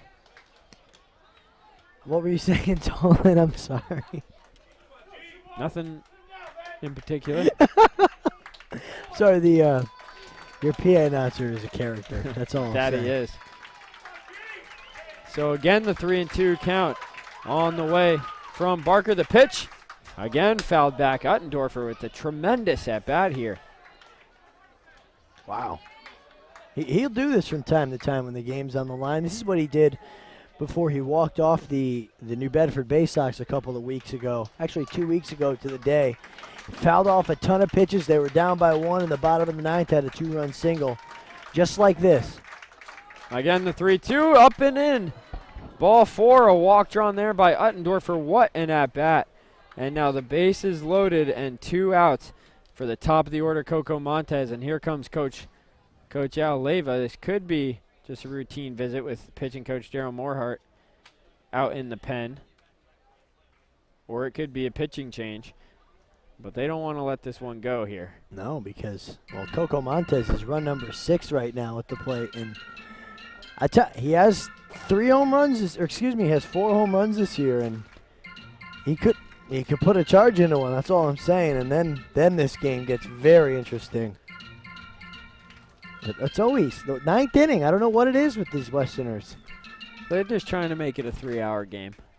that's the goal every night. Just make everybody go home late. Number 16, Coco Montez. So Barker will stay in the game. Coach Leyva probably with some very inspirational words for him out there. There's 2 outs here in the top half of the 9th. Bases loaded for the Westerners and Coco Montez at the plate. A pitch taken low, 1-0. I think here's one of the situations where if you walk in a run, no, you're still not killed by it because you're up by 5. But I would expect that his night wouldn't last much longer if he walks in a run. A 1-0 pitch, fouled back, and nearly hits Montez in the head as it bounced off the wood framing here. That would have been funny. That would have been excellent if he got, well, not if he got hit in the head, but that would have been kind of funny. As long as it didn't hurt for him. Coco. So 1-1 the count here on Montez. A pitch from Barker. Breaking ball left up, 2-1. And if you walk in a run here, then the tying run comes to the plate in Gio Dinkong. Well, that's not the guy you want at the plate if you're any team with the 9 home runs he has. The pitch is up. 3-1 the count on Montez. Oh, boy. Barker in danger of walking in a run here. Gio has a home run here if he gets up. He does have a home run this year. See if he's taking all the way. A 3-1 pitch. Hit back up the middle. Through the box, fielded by Fabio, who flips to second in time. Side retired. Another glove flip by Fabio. What a play to end this ball game. As you see the replay here, Cole Fabio just flips it, and it was in time. What a play. And that's those middle infielders. Fabio and Kaiser have been terrific all season.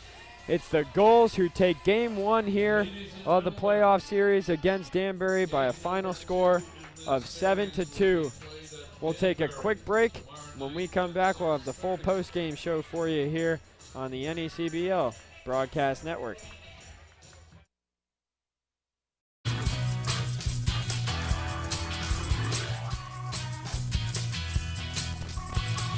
Welcome back, folks, to Cardines Field as we get set for the post-game show. It's the Gulls who take this one by a final score of 7-2. They get 7 runs on 7 hits, leave 8 on. The Westerners with 2 runs on 7 hits, they left 8 on. And the Gulls improved to 1-0 in this series, the best of 3 series. Hunter Shriver, terrific. 7 innings of work, 1 run, 4 hits, 2 walks, 11 Ks. And then Nick Gallagher, a night to forget for him. 1 2/3 innings of work, 6 runs, 6 earned, 3 walks, 1 strikeout. Winning pitcher Hunter Shriver, losing pitcher Nick Gallagher. Official attendance tonight, 2,275. And the total game time, 2 hours and 40 minutes. Tolan Vaquero here alongside Chris Walker, Shannon O'Connell, Jarek Krajewski. Chris, it was a good game. They fought hard at the end, but the Gulls coming away with the victory. As they always do, they make it very interesting, do the Westerners. They had the tying run on deck. And it's the story of the bottom of the 2nd inning when Gallagher fell apart there as he did last time he was here. And, boy, so many times, especially against the Gulls, I say, if it wasn't for that 1 inning, the Westerners would have won the game. And really, if it wasn't for the bottom of the 2nd, the Westerners they win 2-1.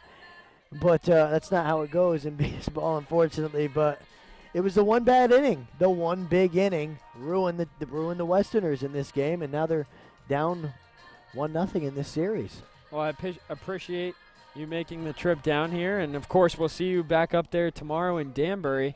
It's going to be Nick Lima who will have the call. He'll be traveling, as I have work, unfortunately. I'd much rather be broadcasting some playoff Gulls baseball, but nonetheless, potentially I'll see you here on Friday. Could be, and we got Will John, and you've got, who do you have? Blake Battenfield. It's going to be another good pitching matchup, and hopefully for the Westerners they can get it back here so I could be up here with you guys one more time. That would be awesome, but this is a good game. One bad inning kills the Westerners, but you guys earned it. Well, Chris, we'll throw it over here to Shannon O'Connell and Jarek, but it was a pleasure. I hope I get one more game with you, but as do I. If not, we'll keep in touch and drive safe home. All right, thanks, Tolan. Okay, so after that game tonight and the other games that also happened tonight, Mystic beat out New Bedford 11-7, and as you know, the Newport Gulls beat out Danbury 7-2. And then in that game for the 4th place in the Northern Division, Upper Valley beat out Keene. So tomorrow's games are going to be Newport up at Danbury at Rogers Park, Mystic at New Bedford at Paul Walsh Field, North Adams at Valley at Mackenzie Stadium, and then lastly, Upper Valley just clinched that 4th place spot up at Sanford at Goodall Park. Jarek, anything you wanted to say about the game tonight? Just a great start, starting pitching by Hunter. 14 strikeouts for our pitching staff, and great timely hitting, especially by Steven Scott with that 3-run home run. Definitely, this is a playoff team, 100%, and we definitely showed it tonight. Yeah, Gulls came in, really capitalized on a big inning off the all-star pitcher from Danbury and Gallagher. Got him out of the game, got into the bullpen, and the pitching staff just held the lead and took game 1 of the series. Talking to some of the players before the game tonight, we were asking them how they were preparing for the playoffs, and they said that they were just treating it like any other game, not trying to think about if they lose tonight and then if they lose again tomorrow, then they'd be done. But, you know, they played a really great game tonight. Hopefully they do the same thing tomorrow and we don't have to go to game 3 on Friday. Yeah, you can't really have any pressure. Just have to take it day by day, game by game, and that's how you win a championship. All right, Tolan is getting ready for his Player of the Game interview. Not quite sure who it's going to be. Probably Hunter Shriver, considering his amazing outing tonight. Yeah, especially with getting 11 strikeouts. We really haven't seen a pitcher dominate in an NACBL game tonight like he has. So I expect him to be the player of the game. Offensively, it would have to be Steven Scott. Definitely. Steven Scott, always, always a good player. He had that 3-run home run in the second inning that got us to 6. He's such a solid hitter for us. Yeah, especially for a guy that really didn't get to play a lot at Vanderbilt. It was something coming in here, and he shows the type of player he is. He has over 10 home runs this season and was a mainstay in the middle of the Gulls lineup. Also, Cole Fabio played really well today, especially defensively. Yeah, all the defensive plays. He shows you why I was an all-star this year. Definitely. He really enjoyed his experience in the all-star team. I interviewed him a little bit after that. He talked about how it was amazing to be able to represent the Gulls and the Southern Division, and even his school. So he definitely represented them well tonight. Yeah, especially coming from a strong program in Bryant. Bryant's been one of the powerhouses now in the Northeast, so it just shows you the type of ball players that are playing at Bryant. And lucky enough, the Gulls were able to get them for the summer. Definitely. All right. Let's talk about Troy Dixon tonight. Anything you wanted to say about him? I think the MVP of the Gulls this season, especially for a guy that came in late, and now with Charlie Carpenter going home, he's the starting catcher. Well, he was most of the year, but the only catcher that's been a mainstay on the Gulls so far. Got the NECBL batting title this year with the 371 average. You can just put him in the number 2 spot, and he's going 3 for 3, 4 for 5. I think there was a stat that Tolan told me he was batting 500 over his last 10 games at home. So it just shows you the type of player that he is. All right, and it looks like Tolan is coming on the field for his Player of the Game interview. So in just a second, we're going to throw it down to him. Thank you. Tolan Vaquero here alongside Newport Gulls Player of the Game, Hunter Shriver. 7 innings of work tonight, 11 strikeouts, 1 run. Just a tremendous overall performance for you. How are you feeling out there tonight? I felt pretty amazing today. In warm-ups, my changeup was really good, and it was good all day. I mean, me and Troy were just keeping hitters off balance most of the game. He caught a great game back there, and then when I gave up a few hits here and there, my defense had my back, made some great plays. That relay into home saved a run for me, and it was just great all around. The offense came through, so it's pretty easy to pitch when you got a lead like that. You mentioned your changeup was on. I think you got 6 or 7 strikeouts using that changeup. Is it just coming into the game you have a feel for it, or it's just day-to-day basis? It's really in the bullpen. And when it's on, and I know that in the bullpen. When it's not, it's a little shaky, but thankfully today it was there, and we used it a lot, and it really worked for us. Well, it's your 3rd year in the league. You're the ace of the staff. Coming in today, you had a 1.7 ERA throughout the course of the year. Tremendous job for you. Does it help having been in the league for 3 years? You have that experience, and it kind of helps with the nerves? Yeah, it's nice. Like all 3 years I've had my first playoff game in this stadium, so I know what it's going to be like. I know the atmosphere. I know what the adrenaline's going to feel like, and so it's just familiar. When you're familiar with something, it takes the nerves away a lot. Well, thanks, Hunter. Ice up. Hopefully we'll get at least one more opportunity to see you throw. It's been a pleasure watching you play this season. Tremendous job tonight. That'll do it for the Player of the Game. We'll throw it up to the booth one more time.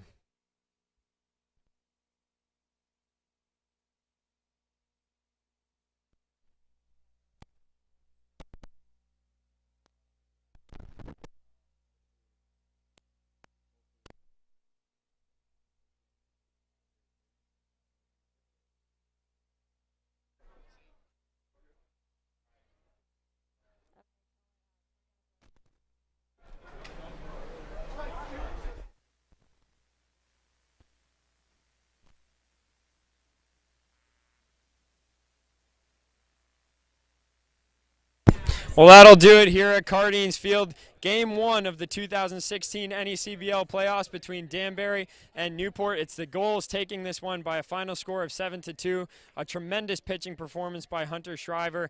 3-run home run by Steven Scott. Some of the highlights. They'll be back at it tomorrow in Danbury. First pitch at 6:35. Pregame show starting around 6:20 up there. It'll be Nick Lima on the call.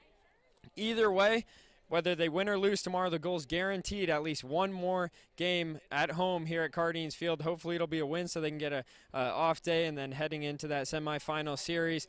But nonetheless, the Gulls are looking good as we head to Game 2 of the NECBL playoff series versus Danbury. Before we conclude, let's take a moment to thank everyone that made tonight's production possible. The executive producer of Newport Gulls Baseball is Tom Lima, producer Shannon Carlson, the associate producer Blair Schneider, with Director of Media Relations Nick Lima, Audio Tech Robbie Rhodes, the on-site engineer Maddie Peters, with field reporter Shannon O'Connell and statistician Jared Kraeski. For Chris Walker, I'm Tolan Vaquero, and as always, be safe, and we'll see you next time here at Cardines Field.